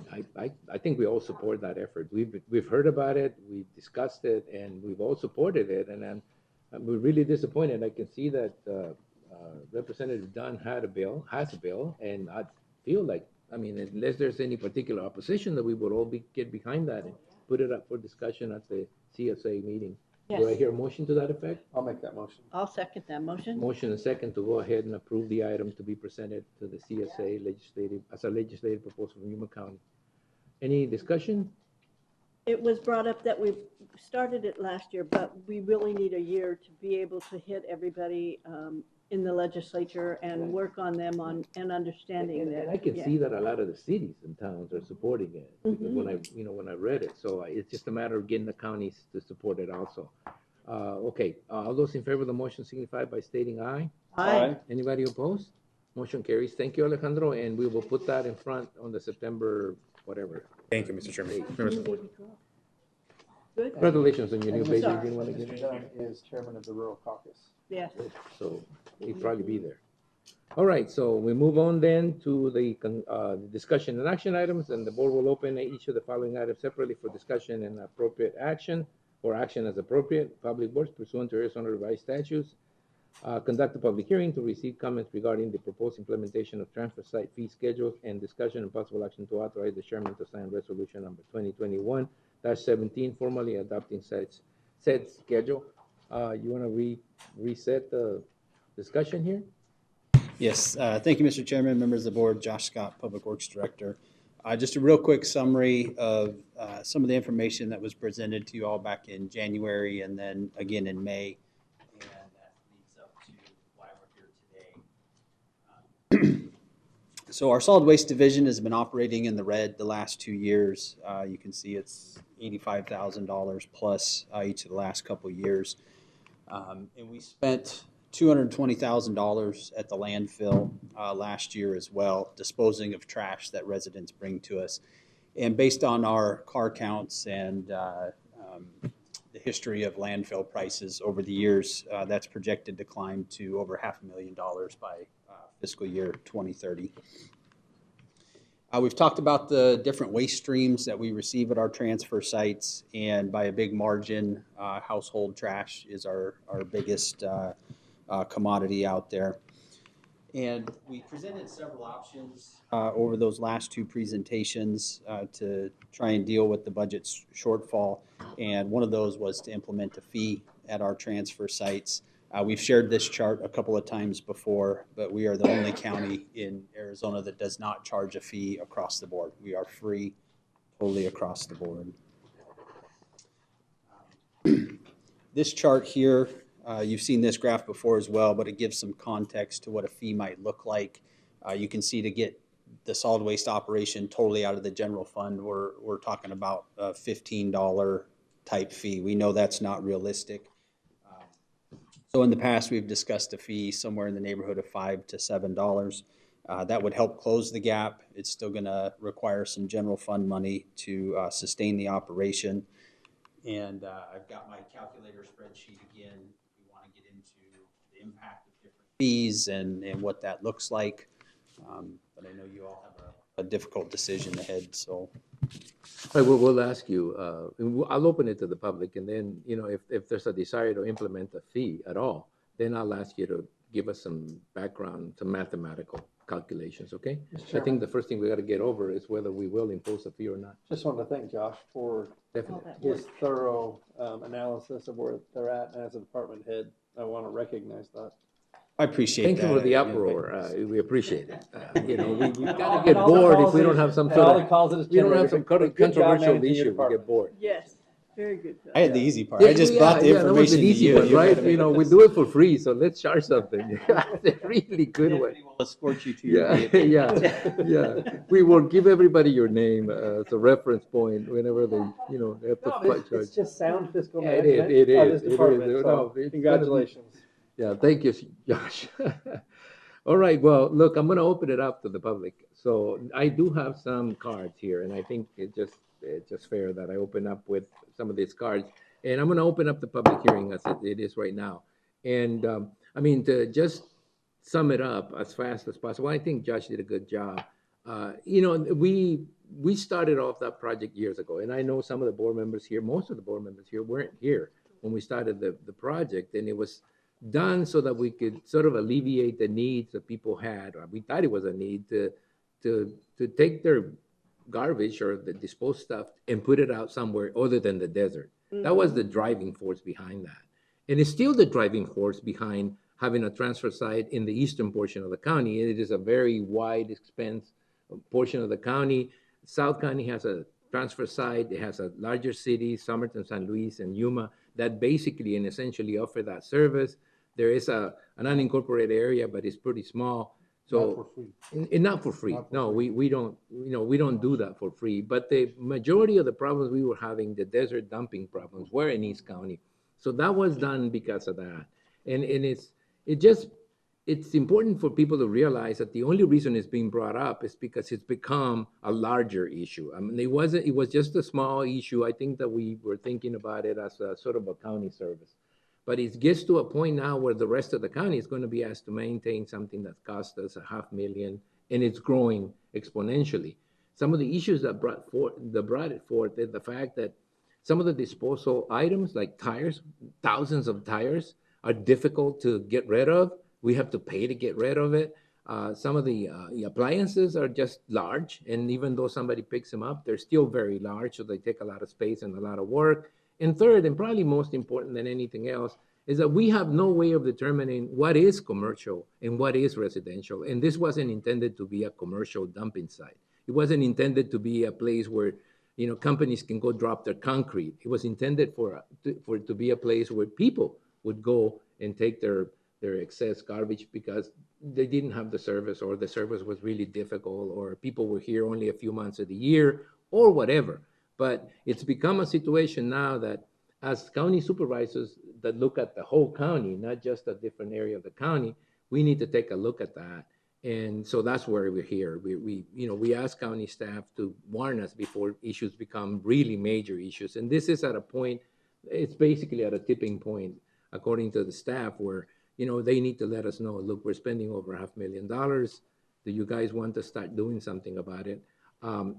It has been my experience, and I was a former mayor, and so was Mr. Porchas here, that when you ignore some issue for a long time, it doesn't get any better. It gets worse. So to me, it's just responsible to take a look at this. Even if we don't set a fee right now, we want people to know it is coming. It is something that is very difficult to justify for the rest of the county, especially when it doesn't have the desired effect. We haven't really, I don't think, gone out and measured the amount of items that are dumped in the desert as opposed to when it was implemented. We really don't have a way of knowing if it was successful or not. There continues to be some dumping out in the desert. So I think at least we need to address the issue that when people are caught dumping out in the desert, especially after having the transfer site for free, then they're actually doing something that they don't really need to do. They just sort of want to do that. And that is very difficult for us to acknowledge. I think we have there's natural beauty out there that is really being impacted negatively by people who, even having something for free, still don't take the time out to go and do it the right way, which is to take it someplace that it can be processed. So with that, I'll ask Mr. Richardson or Mrs. Richardson. I don't know by the first name. Close enough. So you're the first. Thank you, sir. That is exactly my concern, and my bet would be, as everybody else here as well, is the impact it's going to be on the county if they put in a dump fee. We know that the illegal dumping will increase. So the county's it's gonna have to fall back on the county to have a crew out there picking this stuff up. I'm really not seeing how economically that's gonna be feasible. The money doesn't mean anything to me, but the beauty of our desert and our highways, that means a lot. And I'm just afraid that if we implement these fees, illegal dumping will increase. Me personally, every Thursday, my brother-in-law and I go out in the desert and we pick up trash, just trying not to ruin it for everybody else. Just pick it up and then we take it to our own personal garbage cans. I'm not asking everybody to do that. That's just something that I want to do in order to keep the desert picked up. Okay. There's going to be illegal dumping, unfortunately. People are pigs. But if that's just the way it goes. All right, well. They are. Not all of us, possibly, but they're pigs. No, we understand. Right. They're going to, I just don't want to see it backfire. That's basically what everybody would. Somebody's going to pick it up, and it's going to fall on the county to have a crew and trucks and manpower and rolling outhouses and all the rest of it driving around picking up trash. That's my opinion. Thank you. Thank you. Mr. Campbell? Paul Campbell? Yeah. Campbell? Thank you. Okay. I enjoyed the slideshow and the figures. There was a couple of them there that I didn't see that I'd like to point out. First of all, kudos to the board that initiated this program, however many years back. I don't know if anybody here was on the board at that time, but Tony. It was very successful. I'm not going to admit how long I've been here, but it's too successful. Okay. I know how governmental budgets work. You have a great big tub and you have a bunch of little buckets inside of it, and each bucket gets its own portion.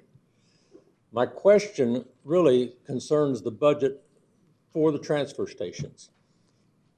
As a percentage of the overall county budget, what has it been and what is the percentage today? In other words, if your population has increased and your tax base has increased, has the amount in the budget increased proportionately. In other words, you're having a shortage, but is the shortage because you didn't anticipate the increase in the population and the number of people that would be using it? I mean, personally, $6 isn't going to break me. I'm spending $6 now. Average price of gas is $3 a gallon. I burn a gallon of gas going out there and a gallon of gas coming back. So I'm spending $6 to take it out there now. So that's really not, but I don't like the idea. I talked to my daughter. She said where she lives, they have a $4 charge on the transfer fee. But the transfer fee is in town across the street from Home Depot. So she said, it's a whole lot more convenient. You just go into the middle of town. She says, it's right downtown. She said, just go into town and dump your stuff, pay the $4 and leave. The other thing that I'm curious about is how you're going to handle the money. Are you going to set up for credit cards and debit cards? I mean, the $6 that I heard proposed, if somebody comes out and gives you 2 5s or a 10, who makes the change? You can't leave the money out there overnight. So somebody in town has got to be staying late to receive the money when they close things up, and somebody out there brings the money in.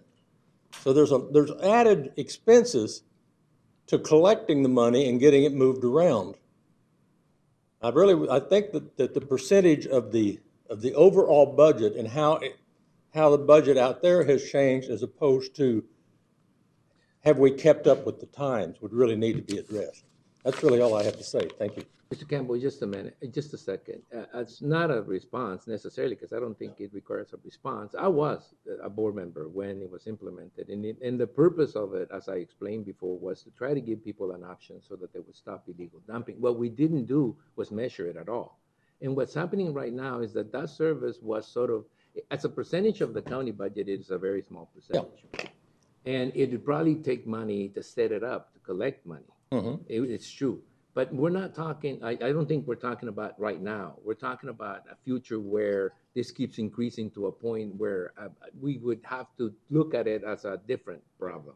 It's a somewhat small problem, but it is the concept that we're looking at. It is not necessarily even the amount that we're looking at. It's getting people used to a transition that will necessarily happen. If it doesn't happen now, it will probably happen sometimes in the future, because unless we find a way to measure, the difference that it's making, and unless we find a way to try to deal with the original problem, we will not be able to necessarily justify as a budget item, what it would cost to do it. So your points are well made, and they're good. And like I said, I don't think any one of us at this particular time it's really concerned about the percentage that we're spending on it. Our concern is the growth factor and how it's increasing, and the fact that we have no way of determining whether those, say, 3 branches are really from a landowner or a property owner or from a company that cuts trees for a living.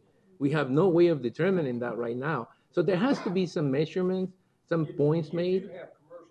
Plates on commercial vehicles. Not all of them. Not all of them. Not all of them. And I'm sure the ones that are doing it aren't taking their commercial trucks in there. Yeah. They're taking their vehicles. So there really isn't, and I will go back to the board in a minute and get their feelings about the fee, in as much as just the concept of charging a fee, because it isn't really going to be a situation where we make the money back, although we have a charter from the state that basically says we can't give anything for free. I mean, the attorney will tell me that right now, that we can't give anything for free in this county.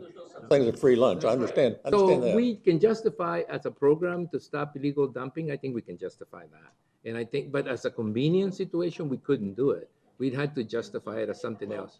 Obviously, I'm not a spring chicken. I started out dumping at the dump on the north side of First Street when it was open.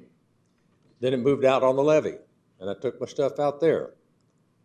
Now, I could go to the main dump. It's almost as close as going to the transfer station, but I've gotten used to using the transfer station. So that's where I go. You're not our goal or target.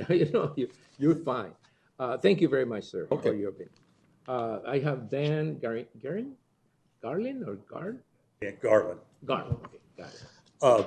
I thought I was going to have to come in here and convince you guys that dumping would go up if you did this.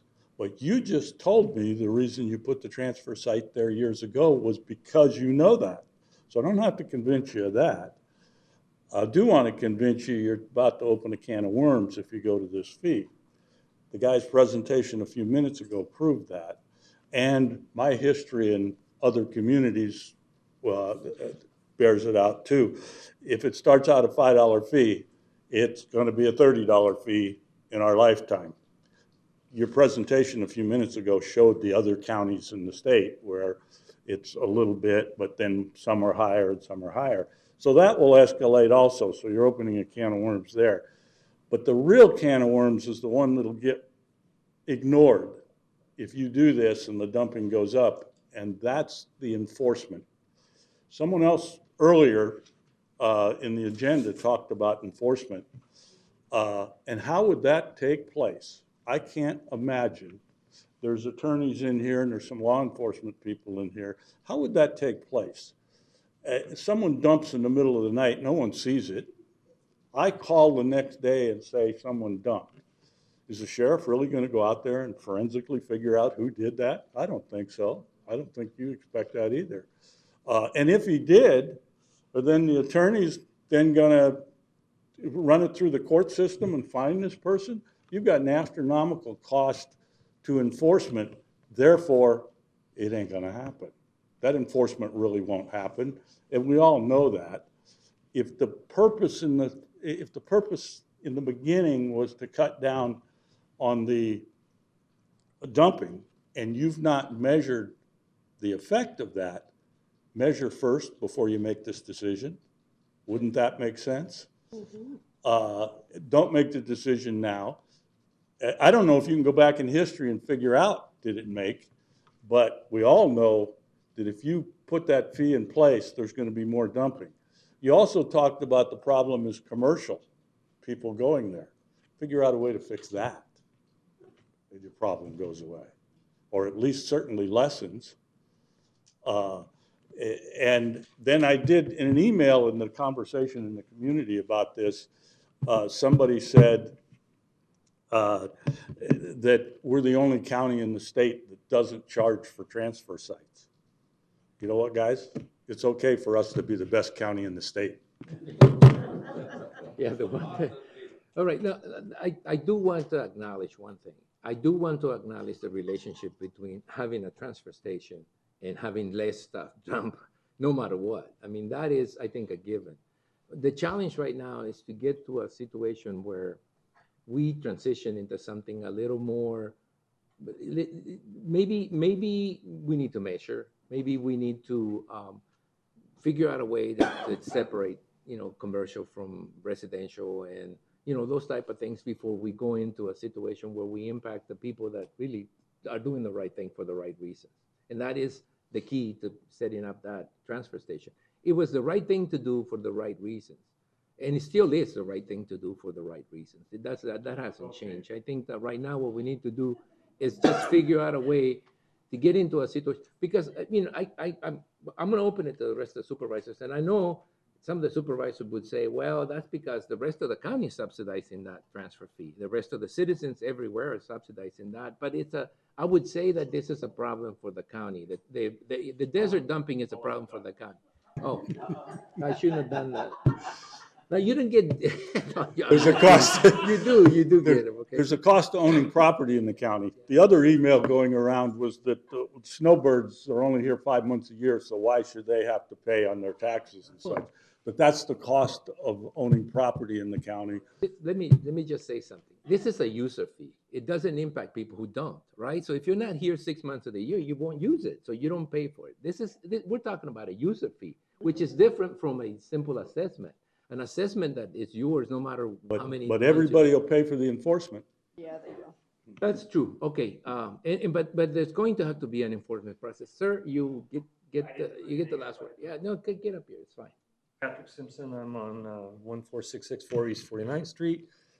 I agree with them about the desert dumping, and that's the thing that really bothers me. The $6 is really immaterial as far as I'm concerned.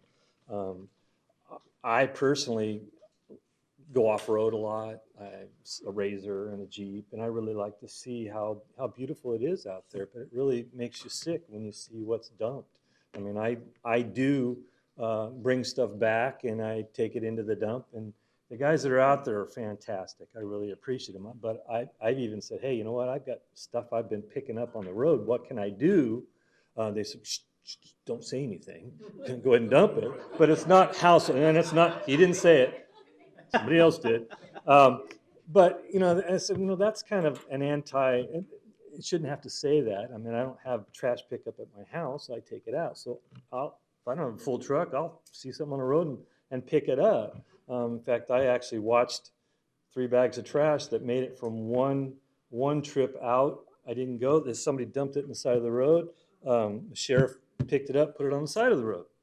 The next time I went back out, and it's nothing on him, he can't haul it around in his vehicle, but it sat there for 2 weeks. It's like, you know, gee, I could pick that up, but I don't want to do somebody's job and get in trouble for taking their job.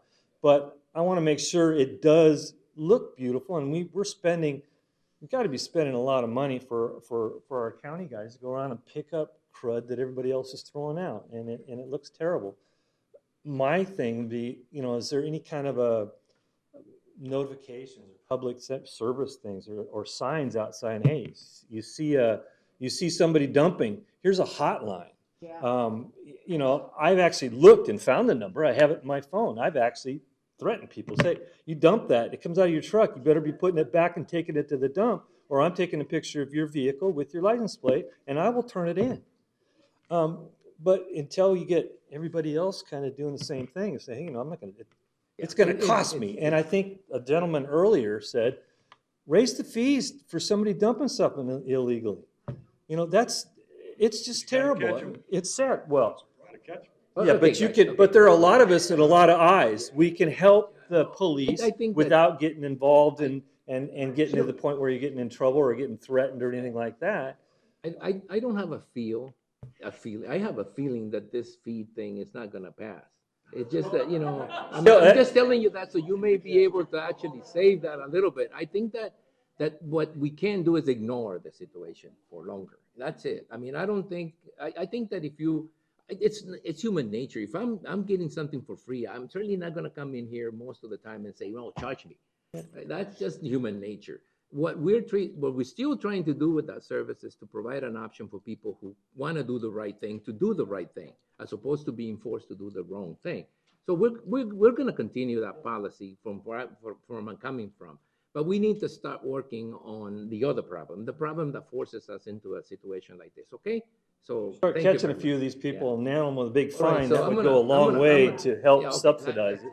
All right, so I'm gonna, you know, just sort of close the public hearing because I know Wade just walked in and he's gonna want to talk again. It's gonna take another 10 minutes, and all those points he may have been made again and again and again, so I'm gonna go back to the board and ask them what their pleasure is. Mr. Chairman? Supervisor Simmons. I tell you right now, I don't support this, but we need to make a joint effort. We need to get the sheriff's office talking to the county attorney, and I'm sure I'm going to get a text from the sheriff for throwing him on this one.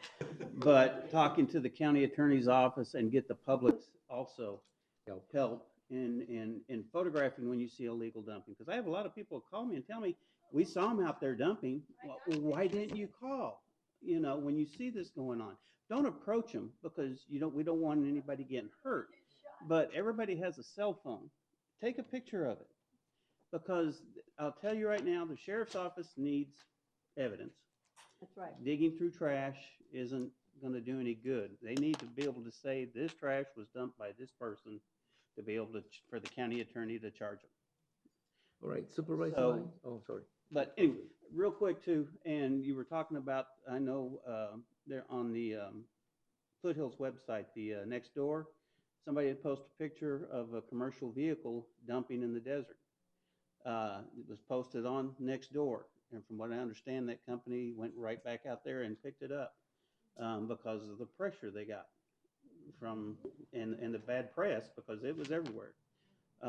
Also, too, I want to thank our county employees because I have gotten numerous calls from the people that work out there at the transfer site when they're going to and from work along 7E, They actually stop and take the time to pick up the trash to take it on to the transfer site. They don't have to do that, but they do that to help try to keep the area clean. And I want to compliment them on the job they do as well. And I'm done. Supervisor Lyons?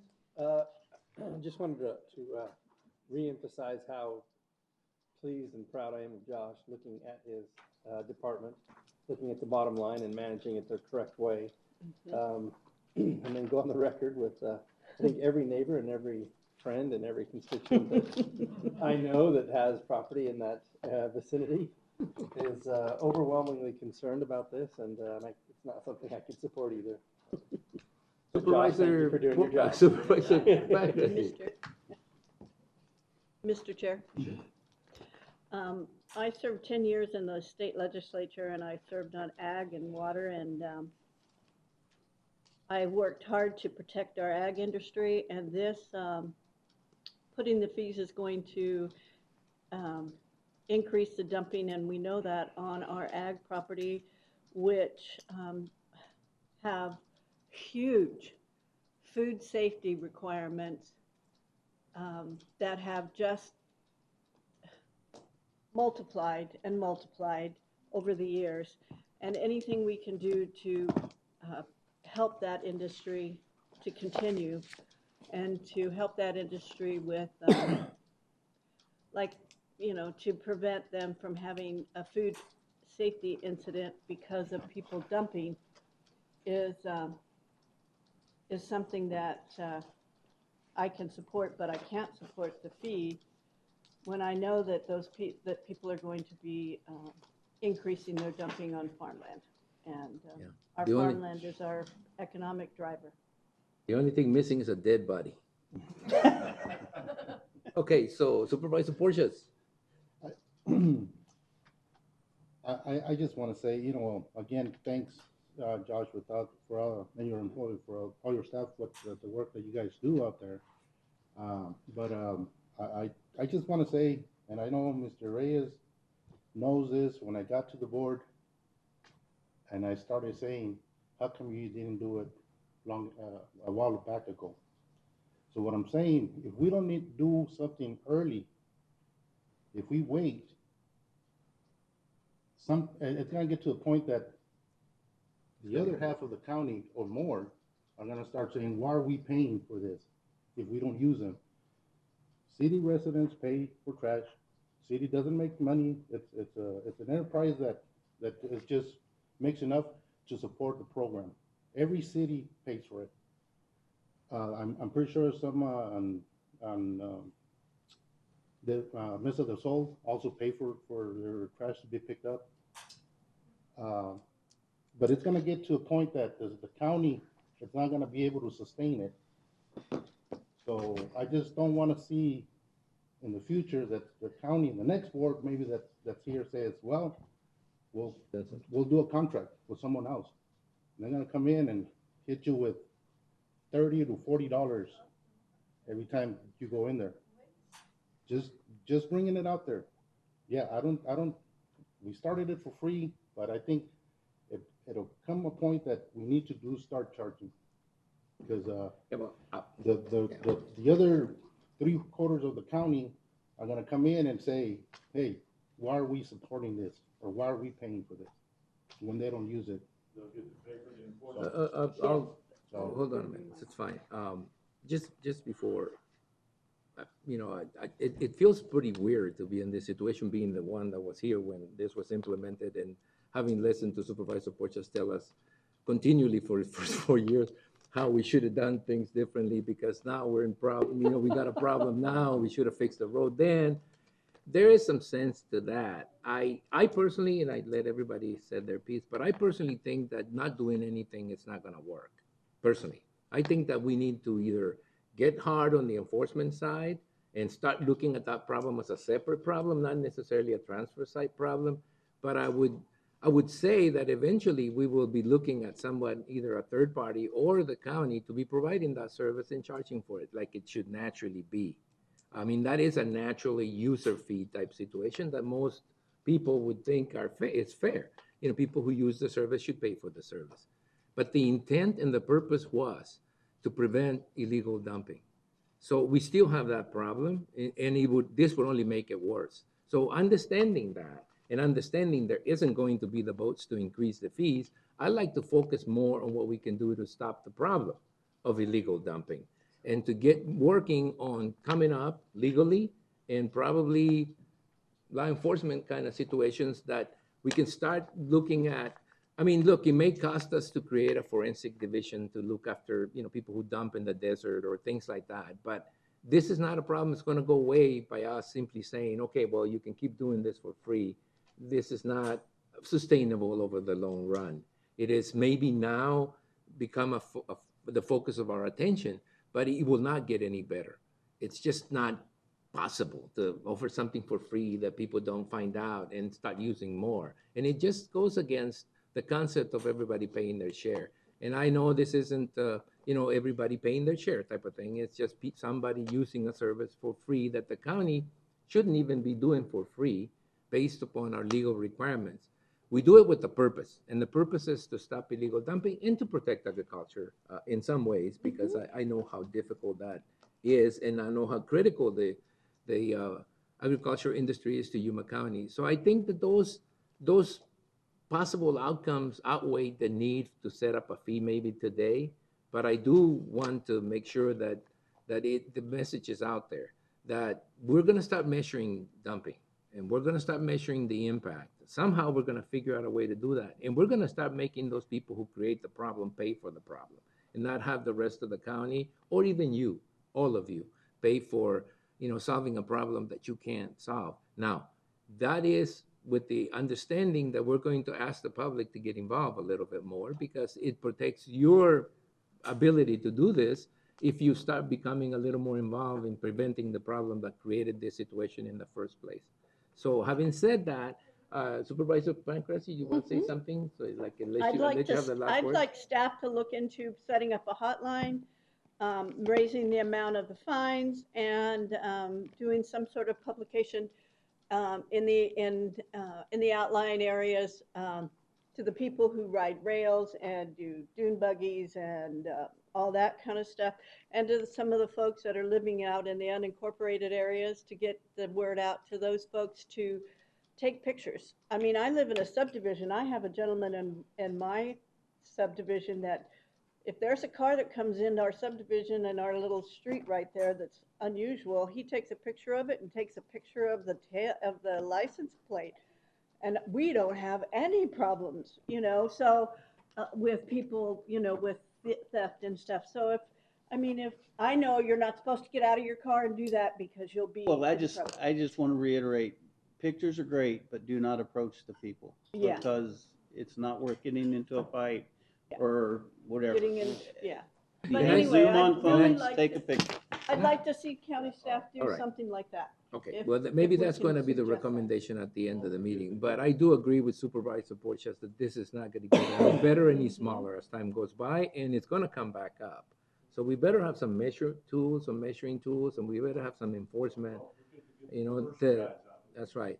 We've got to do something. We just can't simply let it stand. I mean, we're now aware there's a problem, and I don't think we can just ignore it. It's going to get any better. So I'm just letting you all know, people who are listening, people who are watching, people who are concerned about this, that we're going to need their assistance if they want to have this service continue to be for free.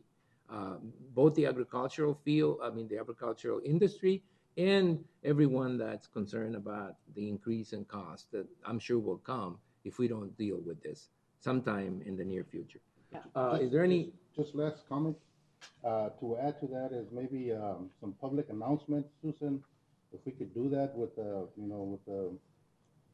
sheriff is a big guy, and doing an announcement that and with the help of the public also saying that we're watching. There's eyes, so people are dumping. Be careful, because you're gonna get caught. But I think we really need to start doing that. Those public announcements, maybe a commercial, that people can see it and say, yeah, next time you're gonna. All right. And I would say, I love agriculture. I work in agriculture all my life. My family did too.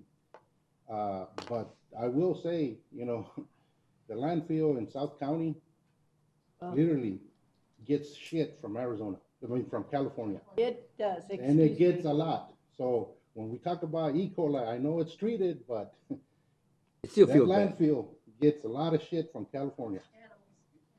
Yeah, I know, and I want to, look, I don't want to open that kind of worms. I just want to tell you, we don't control what comes in from California. The Department of Environmental Quality or Water Resources or something controls that. We've been trying to stop that for the last 20 years that I can remember. Let's get back to this, and let's see. If there's not going to be enough votes to go ahead and pass a resolution, then what do we need to take any action, or we just simply move on? Chairman, if you'd like, you could just have a motion to table the item. Indefinitely. That's the motion to table. Look, this is not, quote, the end of it, but we can make a commitment to you. We won't open it up for this kind of discussion again. We will probably open it up to talk about enforcement issues, to talk about how we're going to deal with the public service announcements and so forth. But the commitment from this board that I can see right now is that we're not going to increase the fees for taking your regular garbage or your regular refuse, okay? So with that, I'll have a motion to table. You guys won, so please, if you keep going, you may not. Definitely. I'll second it. All right, there's a motion and a second to table this item indefinitely. We will let you know ahead of time if there's anything coming up so you can participate, okay? Supervisor? Yeah, come up because we can't. Just a quick comment on the commercial people using the transfer site. Seems to me that Wait. You need to come up because the camera can't pick you up where you're at. Got a smile. Yeah. it just, common sense seems to me that if a guy in a truck with a flatbed truck or flatbed trailer and a ton of palm fronds on it comes in 3 times a week, he's probably not trimming his own yard. That's right. There's got to be a way to track license plates or something. If somebody's coming in there 3 times a week and they've got a flatbed trailer it just seems to me that there has to be a way that you could track people that are out for hire, trimming yards and taking it to the transfer station for free. There has to be a way to make that. It's Scott's behind you, Josh is behind you, so I'm sure that he's going to address that briefly. Yeah, just briefly, it is a challenge. So just up until last year, that transfer site had no power or water service to it. We still don't have water. So like a license plate reader or something like that, that just wasn't in the cards. We are a 7-day-a-week operation, so that means staff changes over. So, somebody may come in on Tuesday and Wednesday back to back, and it may be different staff there trying to sort that out. We do turn away loads on a daily basis that we are fairly confident are commercial in nature. That's not unusual for us, but if it becomes a confrontation and holds up the line and things like that, we have to make a decision at that point. Do we just let them dump and get them the hell out of here, or take a picture, call the sheriff? Yeah, and we've done that in the past as well when it does get nasty. But it becomes challenging to sort those folks out unless they've all got shirts on with a company name on it or something like that. But they're more sophisticated than that. They know our rules and our processes and what our limitations are.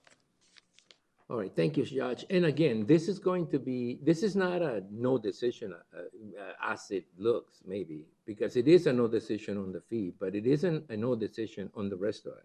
We're going to pursue, some measures to help our regional problem. And I want to thank you for coming over and for letting us know your views. We didn't expect any less. And it should be a lesson to everybody that you can talk to Covenant government and they will respond to whatever your concerns are. So thank you very much for coming. There's a motion and a second to table the item indefinitely with instructions to start looking at some measures that are going to help us either measure the problem or deal with the original problem that created the need for this, okay? Mr. Chairman? Yes. If I could say and remind everybody that the phone number to call and report illegal dumping is 928-217-DUMP. 217-DUMP? I mean, how much clearer can we make that? Other than 217-DUMP in the transfer station. So thank you very much. There's been a motion and a second. Any more discussion on the item? If not, all those in favor signify by stating aye. Aye. Go Ma'am, ahead. you can come up if you want to say something, ma'am. I just want to say that I have, Your name, your I'm name. sorry, my name is Judy Campbell, and I'm at 3034 West 16th Place. My reason to come, I went to a city council meeting and I wanted to come to this meeting to see the people and realize that you are just people. We're all just people. And I pray for the city council, and I'm going to start praying for you guys individually. I noticed that when we started, we did not have any kind of prayer. And I would love to say, we all understand that God only can solve things that we're like, we got to table that because we don't know what to do with it. So I'm going to be praying for you guys. I just want you to know that, and I just want to suggest maybe that we do reinstate some prayer before your meetings. Thank you, ma'am. Thank you. All right, we'll take that under advisement with the legal staff. Okay, well, thank you very much. We'll move on to the next item in the agenda, which I think is the discussion on the. Thank you all for Oh, coming. thank you all. I'm sorry. I'm going to let you just sort of get a 5-minute break before we start again. But the next item is an update on the American Rescue Plan Act and a discussion and action to identify potential projects and programs within the county. Supervisor Porteous, you're going to have to take over. I've got a medical appointment that I couldn't avoid at 11, so I'm going to sort of leave you in charge, and hopefully you don't spend all that, money before I get a chance to say something. All right, 5-minute break. We'll come back. It's all spent already. It's all Thank you. spent Thank already. you. On the transfer side.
through the meeting, he called and made it a doctor's appointment so he could get away. Okay. All right, we'll go ahead and continue with the meeting. I think the next item is to hear an update on the American Rescue Plan Act. Lynn? Susan? Lynn, you want to give this Yeah. presentation? Thank you, though. Good morning, Vice Chairman Maria Porches and members of the board. This morning, I want to brief the board on the latest information from the U.S. Treasury on the American Rescue Plan Act, or ARPA. This will include an initial list of projects for the county to consider, and will include the board's discussion and direction on these and other potential projects that you may want us to pursue for the use of ARPA funds. So this is a sample of the allowable uses for ARPA funds, and we'll go into more detail in future slides.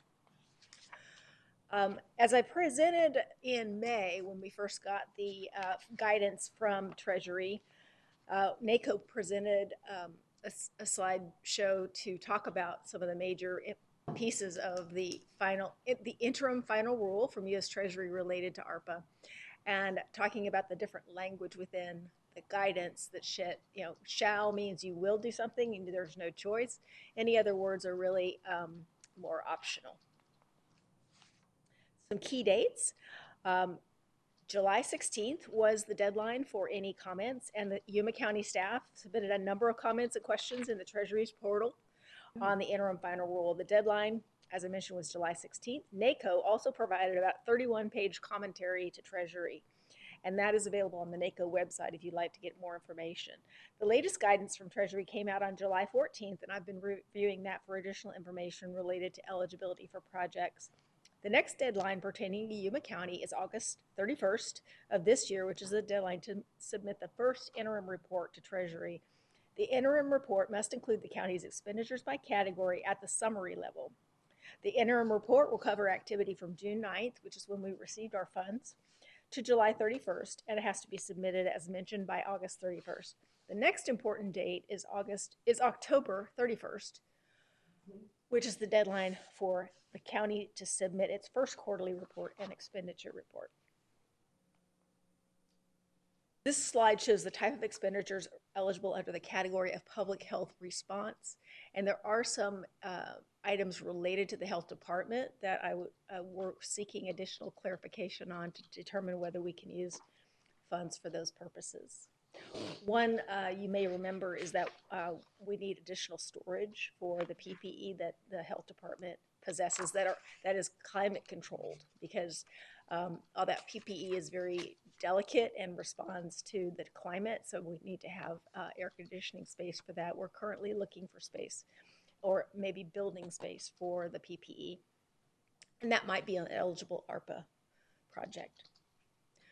The next is to address negative economic impacts, and a lot of this relates to your general community. It does talk about rehiring staff in the public sector, which we did not have to experience. We did not lay off anybody related to COVID, and impacted industries like tourism and travel and hospitality. This slide reflects the variety of county responsibilities across the country. For example, item 3 includes school districts, and of course in Arizona, school districts are independent. Some places on the East Coast, the schools get funding from and through the county, so it's a little different setup. Also, an example in item 4 discusses child care and welfare, and counties in Arizona are not responsible for those activities. This is an explanation on how to calculate lost revenue. Gil Villegas, our CFO, has worked through the calculation and determined that Yuma County does not qualify under this category, which is a good thing. Water, sewer, and broadband infrastructure is probably the most viable category for Yuma County.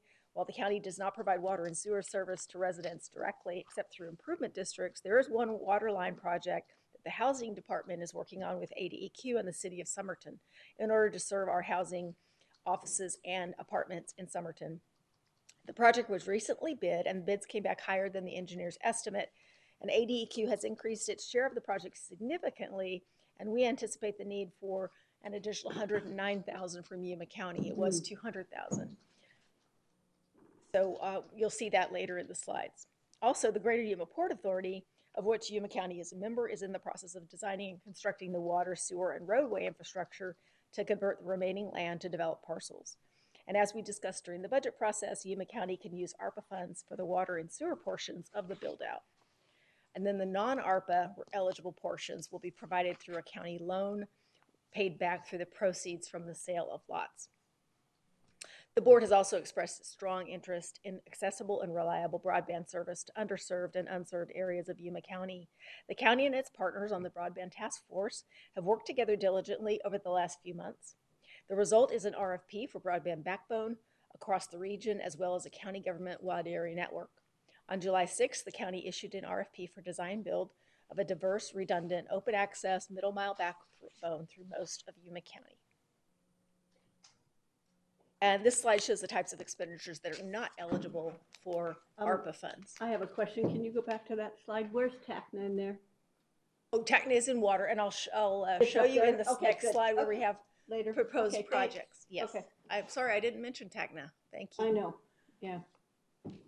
So ineligible expenses, of course, we'll keep an eye on that and make sure that whatever we do is eligible.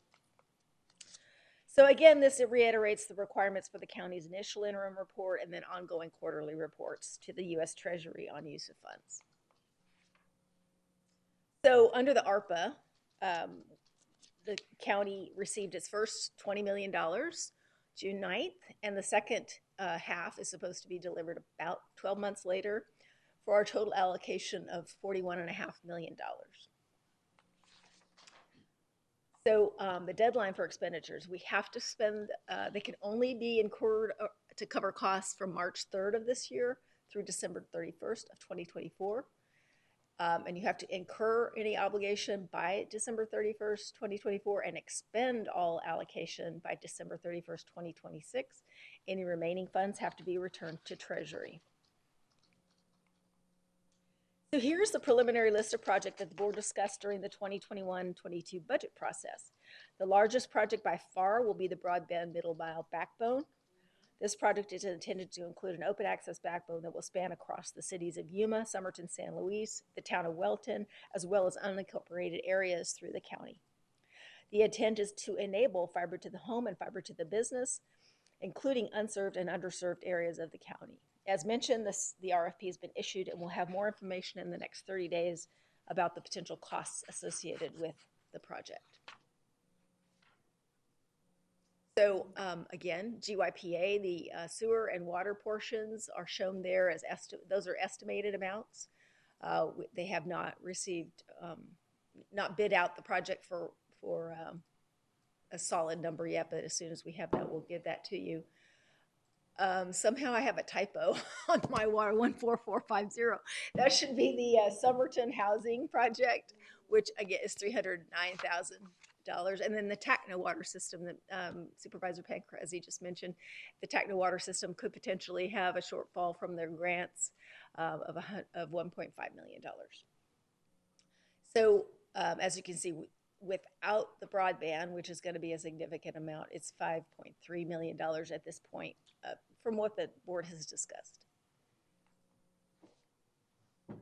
Potential additional projects. So over the past month, the staff and board members have begun to identify other projects that we might want to undertake that may be eligible for ARPA funding. So I'd like to get your feedback on these and to ask if there are any others that you would like the staff to explore or anything you want to remove from the list. Of the number one item there is the broadband technical consultant to assist the county in responding to the RFP technical questions, evaluating the proposals, and finalizing the contract with the selected vendor. I've already received, we've had a great response to the RFP so far. I've got 5 pages of questions from the vendors. So we've received questions from 5 different vendors at this point, and there are several others that have expressed interest. So that's a very good thing. But they're asking highly technical questions that we do need to have some support in answering. Yeah, and the best, probably most logical alternative is to piggyback on the City of Yuma's contract with Kimley Horn. Kimley Horn designed their first phase 1 of their broadband master plan. So they would be able to come in quickly to work with us on this project. So I'll be bringing that to you later and working with the county attorney's office on making sure that that is acceptable. Other ideas, we've talked about this website has not been updated in 5 years, and generally you should do it 3 to 5 at the most, including a citizen request and response system. If this is, now these are all tentative, if they're eligible for ARPA funds, these are some of our suggestions. Or enhanced illegal dumping capabilities? We'll have to look at that. Yeah, really, huh? Ambulance for Tri-Valley Ambulance, which is a nonprofit in East County. And that also, I checked with Nancy and I, and that's also eligible for CDBG funds. So we could potentially look at that for either one. Oh, good. PM10 environmental mitigation projects, that is a question.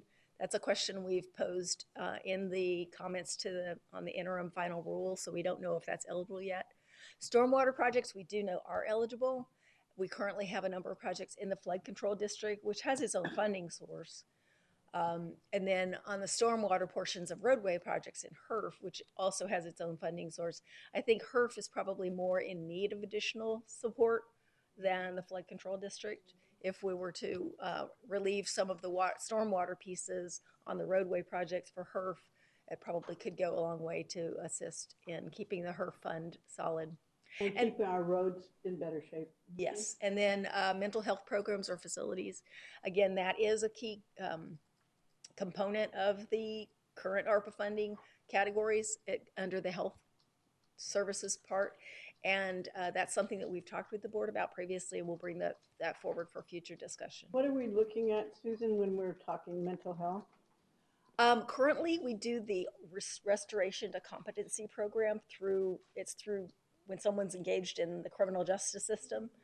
If we can do if we can be more on the preventive side, that would be helpful. There really isn't a full-scale mental health program or from a medical standpoint in the county. And our administrative services director, Shannon Gunderman, had been working on a potential for a mental health facility and working with the committee on that. So he'll be bringing that to you for a future discussion. But currently, we have a mental health contract through our health department, and then we also have the restoration to competency program through the courts. We're also trying to get it on out of custody treatment, and we've just started that program now. So ARPA funds could help to support those programs. Thank you. And then it's just, I want to open it up for other ideas. Anything else that the board has thought of that they would like us to support, or anything on this list that you really do not want us to consider, then we'll take that off the list. Mr. Vice Chairman? Go ahead. I guess, Susan, I would like to see where we land with broadband first before we consider anything else. And that was gonna be my comment there. Do we know just the top of our ballpark figure? I mean, I've been hearing like really big numbers, so I would hate to just have enough just to start in certain areas and then cut the whole other county part of it off, and so. Right. So going back to this list, and I apologize for the one for Somerton, the housing department. So this $5.3 million plus broadband, I think is very doable within our total allocation. I would hope of $41 million. But yeah, it's a good point to wait until we have the numbers on broadband. One of the things that we have in the RFP is that we are looking at private sector doing a significant investment, because we're actually helping them to buy down the cost of service to the customer, which then, they would have ongoing customers coming through that process. So we expect to have private sector contributions as well as state grants and or federal grants. So our money is just a piece of what would be needed. We don't have to pay for the entire thing ourselves, and that's not our intent, is to pay for the entire thing ourselves. Are the cities also gonna kind of? I've been in discussions with them, kind of bringing up that subject, if they are able to do that, because some of them have had revenue losses, so that's the backfilling that is going to be their top priority, and I can understand that. It could be that some of the cities could contribute to this to the extent that they're going to benefit from it. So that's kind of future discussion. After we get the numbers back, we can, and they're all on the broadband task force. Well, and which what help. I'm saying is because it needs to be brought in. I mean, obviously, either, you know. We need to work together, yeah. Bringing two lines, it's gonna just, that's not. Ridiculous, I Yeah. agree. So, I mean, that they kind of benefit, I mean, we don't have to take it into the city, but they can connect from one area, certain areas, or make it cheaper, so, but working together. And they could extend it, I mean, and all work together, yeah. Well, our plan is to have it go through all the cities and the town. Yes. And then they can Is pick it there- up from there. Yeah. To I have where a they want to question. put it. Is there any way that we can, these providers that are going, that we're gonna help buy down the cost of it, is there any way we can put a max on how much they can charge the individuals when the time comes for that broadband?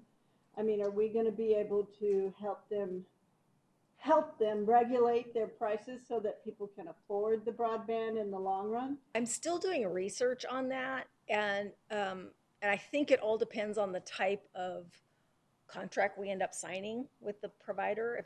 And it depends on whether it's going to be a public entity, a public utility, or a public-private partnership, or it's all privately. I doubt that it's going to be privately owned because we're contributing towards it. We want some control. We want some ownership. Those are detailed questions that come down further down the project. Person that we're going to hire to help us with the hard questions, huh? Kind of, Uh-huh. just because there's so many unknowns. I know. And so when we get those proposals back, then we can Then we can continue start having those looking at- discussions. yeah.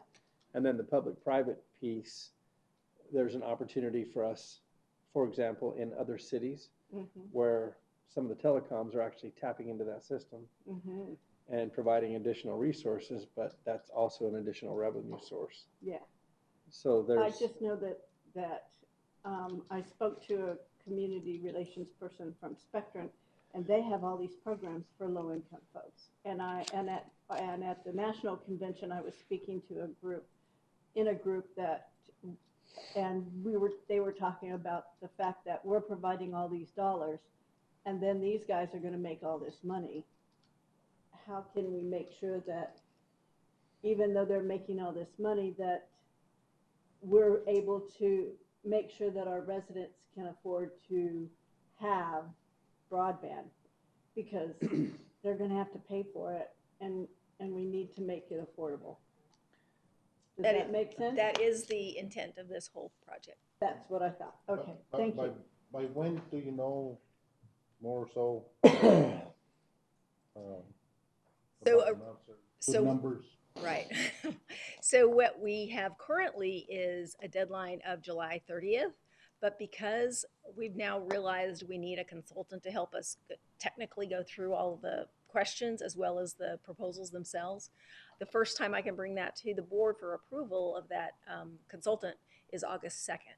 So we're going to move the deadline forward a few weeks. So it'll probably be at the end of August or early September to have answered all the questions, and then after that for deadline for the proposals back. So it's going to get into September. there's some concern that we make sure that it's quote-unquote future-proof so that we don't underbuild it. Yeah. So that I all the agree. capabilities are there. Future-proof. I And that like there's that. access opportunities to be able to go back in and fix things, and then multiple access points, et cetera. So there's lots of different conversations to have, but we needed to have that consultant on board to answer those questions, to make sure that we, for the size of community that we've got and looking, 20 to 30 years in the future, that we have what we need. Can we vote on that right now?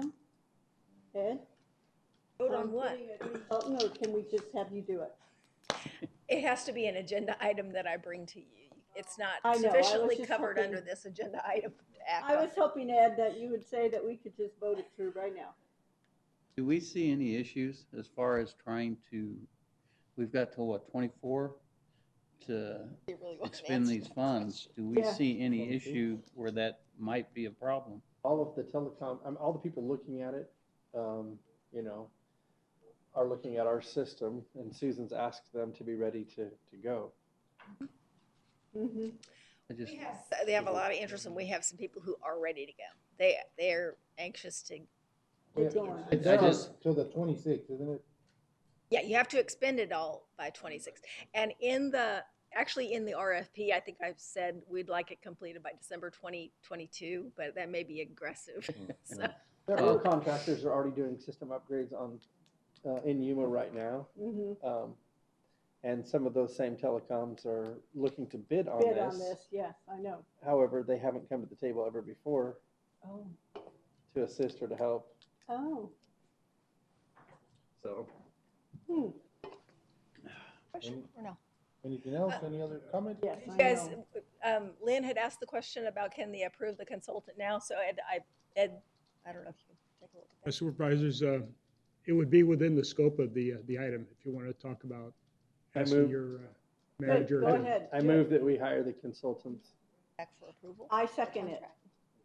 Something you would do. I can approve the contract. who was the consultant? We don't know yet. She'll explore. She's gonna explore, but we need to give her permission to go do that. Yeah.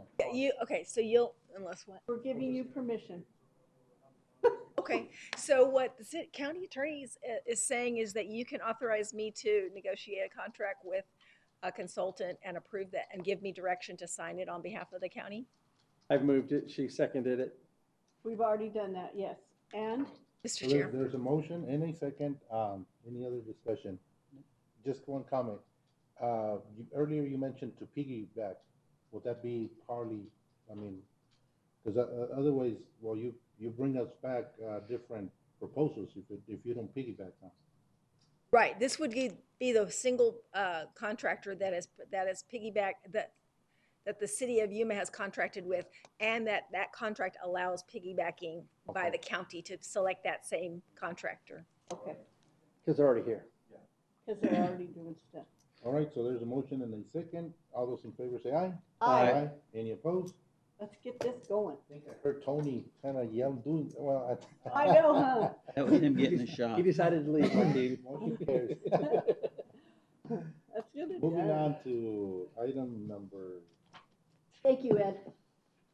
Do you have any more, Susan, on that one? Oh, yeah, you do. Don't think she was Just, done. we discussed additional projects. What I heard from the board is let's wait till we find out the cost of broadband before we add anything else to the list. Agreed. But you basically agree on the current list that we have. And then we'll follow up, as I mentioned, I will follow up with the contract with the consultant, and we'll move forward with that on the broadband. The two water projects, yes. all right. All right, thank you. On to discussion regarding legislative issues. Item number 1, Alejandro. Vice Chairman, members of the Ward, Alejandro Figueroa, Director of Economic Development. Oh, thank you. And Intergovernmental Affairs. So just to give you a quick wrap up on the 2021 session, the first session, and I know a couple of board members were on that webinar last Friday. So it was a pretty active session. They had more than 1,700 bills introduced, 474 passed. There were 280 that were county relevant, and 445 actually got signed, and the one without the signature passed. So we have an enactment rate of 25.1%. I also want to point out that the general effective date for the bills is September 29th, which is 90 days after sign date. Moving on, I just wanted to bring up major items on the budget for your consideration. On the spending side, we had debt reduction for almost $2 billion, $1.98 billion. We paid down, the state is paying down 3 debt issuances. And then below that, there's a pay increase to of $30.7 million. So it's a 5% increase for correctional officers, $24 million for 10% increase for DPS troopers and civilians. On the higher ed, we had 119 million for universities, 41 million for community colleges. On the K-12 education, 350 million in new federal fund parity for non-Title I schools, 315 million for targeted K-12 programs. K-12 rollover reduced to 865 million and $727,700. And the legislative budget increase of $5 million in fiscal year 2022 for both House and the Senate. Now the tax package, the property tax shift, as you well know, it reduces a class 1 assessment ratio from 18% to 16% over 4 years. It increases the homeowner's rebate from 47.2% to 50% in fiscal year 2022 to offset the increased burden on homeowners, which is $30 million. On the income tax side, there's a $1.9 billion transition to a flat tax, 2 tax brackets in tax year 2022. We'll have a 2.55% for those making less than $27,000 and $27,273, and a 2.75% tax bracket for those making more than $27,773. So it establishes a 2.5 flat tax year after the state general fund revenues total greater than 12.98 billion. Increases the urban revenue sharing distribution from 15% to 18% in fiscal year 2024. On the transportation side, and I thought this would be interesting for you to review as well. $161 million in project spending, 90 million statewide pavement preservation projects. And Yuma will get, as you know, $10 million for the State Route 95 Yuma County Fairground Improvement Project.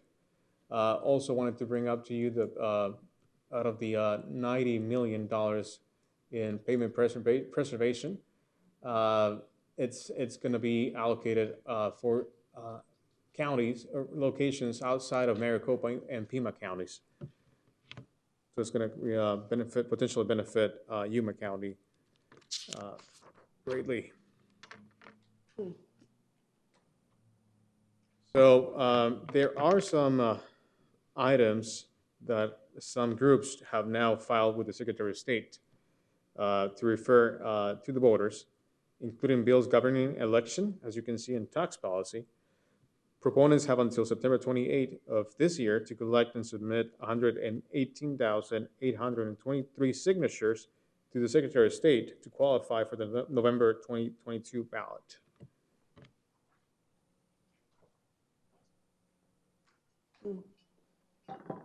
And on a more local news, there's $33 million being allocated to expedite construction of Somerton High School. There's a new timeline. So on December 2021, it is expected to have a groundbreaking, and the actual opening moved from the fall of 2024 to the fall of 2023 now. So it's going to be 16.5 million for fiscal year 2022, and the other 16.5 will be allocated on fiscal year 2023. So according. And Alejandro, let me just stop you there. And that's money just coming from the state, huh? Yes, sir. You know, and I just want to bring this up, but the voters approved like an $87 million bond, which 22 million of that was going to go as also for the high school. I know they bought the land, but it would only cost 22 million. So it should actually be around close to $50 million that the high school should be getting for the new construction. Oh, so I know that. Because they can get that, if they don't do that, 22 mil is supposed to go to the school, yeah. Residents, taxpayers can look different pathways to get that money, because that was voted on. And they voted on that bond based on that. Based on 22 million going to, So just bringing that up. is it in the high school's budget? Do you know, Ms. Should. Vice Chair? Or if as it's been assessed, but that money, it's money that was for the construction of the high school. Thanks. According to, thank you, Mr. Vice Chairman. I will make a note of that. According to Yuma Union High School District Superintendent Gina Thompson, the project is now in the final stages of design phase. Next, the district will apply for the necessary City of Somerton issued permits while working on infrastructure and ensuring the site's soil is safe and appropriate for a December groundbreaking, keeping in step with what Thompson called the project's aggressive timeline. On the PM10 issue, so following up with it, and EPA's proposed rule to rescind the clean data determination for the greater Yuma area and to call for an updated state implementation plan. Yuma County, through its Development Services Department, along with 6 other entities, submitted different comments, several comments, opposing the EPA's determination. Yuma County stated that the agriculture and construction industries, the municipalities in Yuma County itself, are currently performing control measures, including soil conservation, vehicle emissions, street sweeping of paved roads, unpaved road dust palliatives, gravel road maintenance programs, best management practices, including dust control standards, dust reporting signage, silt fencing, and track out controls for all construction projects, open burn restrictions, and vehicle load covers. The region essentially is working to demonstrate that we're doing what we can to control particulate matter in the absence of major events outside of our control. Yeah. In the coming weeks, ADQ will be conferring with individual stakeholders and EPA reps to refine their approach with an eye on creating revised versions of draft rules for further feedback by late January or early February of next year, to be followed by final revisions and submittal to EPA. And as a matter of fact, we have a follow-up meeting with ADQ tomorrow afternoon. So we're going to wait for the EPA to give us a little bit more guidance on this. Now, on House Bill 2053, which recently became a law and will take effect later this year, boosts the daily allowance for lawmakers who do not reside in Maricopa County. The bill's intent is to peg the daily allowance to a formula based on the per diem the federal government pays to employees traveling on official business, which is $151 per day for lodging most of the year and $56 a day for meals and incidental expenses. While that rate fluctuates from month to month, a new law calls for the Director of the Department of Administration to calculate lawmakers' allowance using the rate in place during the 6 most expensive months. As you probably know, lawmakers, or Arizona lawmakers, state lawmakers from outside the Phoenix area currently get $60 a day while in session to help cover their costs of traveling to Phoenix, on top of their $24,000 annual salaries. Governor Doug Ducey, now speaking on tourism, announced $101.1 million in federal American Rescue Plan funding to launch the Visit Arizona initiative, a program designed to increase visitation and tourism spending in Arizona, bolster job creation, and accelerate economic recovery. The tourism industry endured losses in visitation, visitor spending, tourism tax revenue, and employment during the COVID-19 pandemic. Arizona's 2020 overnight visitation decreased by 31%, and visitor spending decreased by 41% compared to 2019 numbers, according to recent data. The initiative also provides funding to local firsts for rural destination developments like Yuma.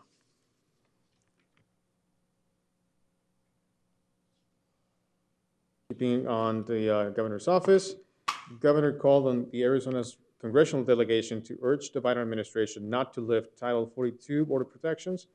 In a letter sent on Friday of last week, the governor expressed Arizona's grave concern about reports of possibility of rolling back Title 42 border protections.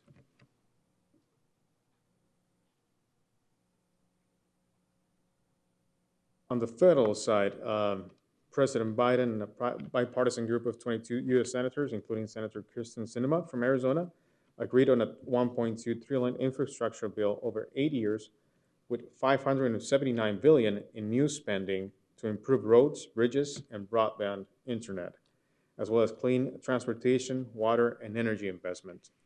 Although there is not a set list of funding sources or even legislation written yet, Senate Majority Leader Chuck Schumer has stated that he wants to hold an initial vote on it later this week. While the bipartisan groups of senators worked on this infrastructure package, the House approved the Invest in America Act, a separate $715 billion 5-year transportation bill that shares some similarities with the bipartisan proposal. And There we go. that'll be it for me, unless you have any questions, concerns, comments? Well, thank you. Thank you. Vice Chairman, members of the board. You know, Vice Chairman, I just realized what we're missing today. Tony. We don't have Diana here. Mm-hmm. It's the first time in a year and a half. You didn't hear Tony's direction last time? Yeah, but I mean, it just doesn't seem right. Diana out there. Huh? Yes, that's a good thing. It's a good thing. We'll move on to events and calendar. Oh, yeah. Lynn? Okay. Hold on just a second here. I wrote it down. Oh. I toured the ICE facility that's run by Endeavor and was a little bit more comfortable with what they're doing for immigrants. That's enough said. Anyway, I attended the NACO conference, and I attended Ag and Water. I attended ARPA funds, broadband, economic development, library services, and many, many more breakout sessions. It was amazing and very, very informative. I met with the new communications director, community relations person for Spectrum. So I got his information. I'll share it with Susan and Ian and Alejandro. And then I attended the CSA legislative wrap-up Zoom meeting. And then tomorrow I'll be on the phone or on a Zoom meeting with the PM10 tomorrow. And that's it. Thanks. Supervisor Lyons? Did the tour of the ice shelter, met with Dr. Trenchell, talked about Yuma Regional Medical Center and some of the areas surrounding that. Got an update from Susan on the Smucker Park enhancements, and I really appreciate that, that moving forward. I know that project's been out there for a very long time.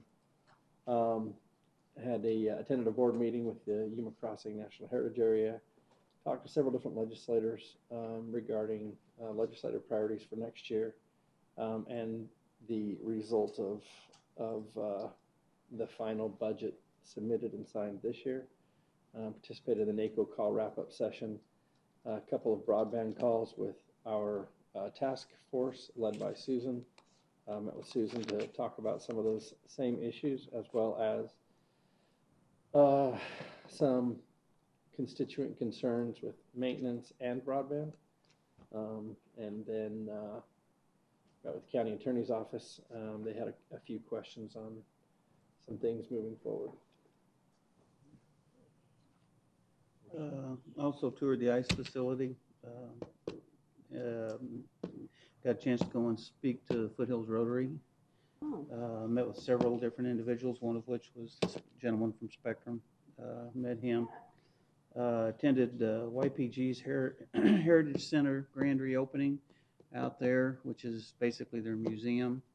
At one point, several years ago, they were talking about closing it, but they've been able to save it. They've kind of revamped it. It's really nice. If anybody gets a chance to go out there and see it, well worth the trip.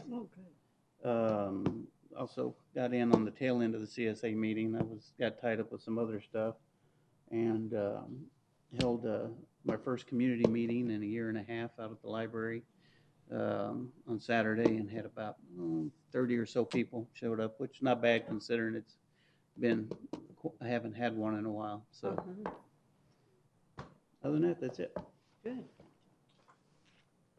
Attended the NACO conference and also as part of that ACT meeting. Had good conversations with the new NACO president and second vice new president about appointing some Arizona folks there or supervisors to committees. It's just that, well, all we need to do is get in contact with them and let them know that we're interested and they'll consider, they'll keep us in mind and help us there in that. Just talking to a lot of the other supervisors throughout the country, they all have pretty much the same issues with like us, rural counties having the same issues with broadband and with this pandemic, how the rural counties really had an effect or the COVID had an effect on the internet and on schools, especially kids that were staying at home. But it's not only us; it's throughout the whole nation.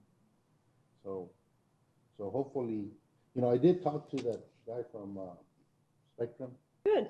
And I did tell him that I was not satisfied because in our area they charge too much, and that when it comes to before the pandemic, when we had conversations about broadband, they never really pretty much were interested in our county or in the customers.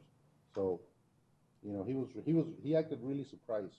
And, good. I'm glad you said something. So, but other than that, it was a good conference. Very humid though. Glad to get back to Yuma's heat. Mm-hmm. Susan? Thank you. So I also attended the NACO conference, and it was very informative and educational. I participated on a panel there. I attended the Broadband Task Force meeting where they unveiled the first report that they've created. That's a report on the status of broadband, as well as actions that need to be taken, and specific case studies from different parts of the country. So I will send that to everyone. I've got it in, it's on the website, but I'll send you a link to that so you have that directly as well. And our Broadband Task Force is meeting. We had our regional meeting with the other city administrators on these potential sales tax for transportation. So we are making progress.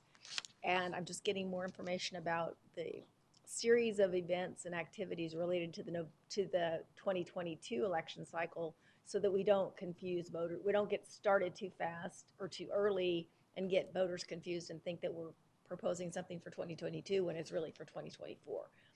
So we're continuing to meet monthly to talk with the city administrators, the public works directors, and engineers. And I think we're coming together on something that we'll all agree and be able to recommend as a fair distribution of funds. So that's something I'm really looking forward to. And I'll keep you posted. That's it. Thank you. Meeting adjourned? Adjourned. All right.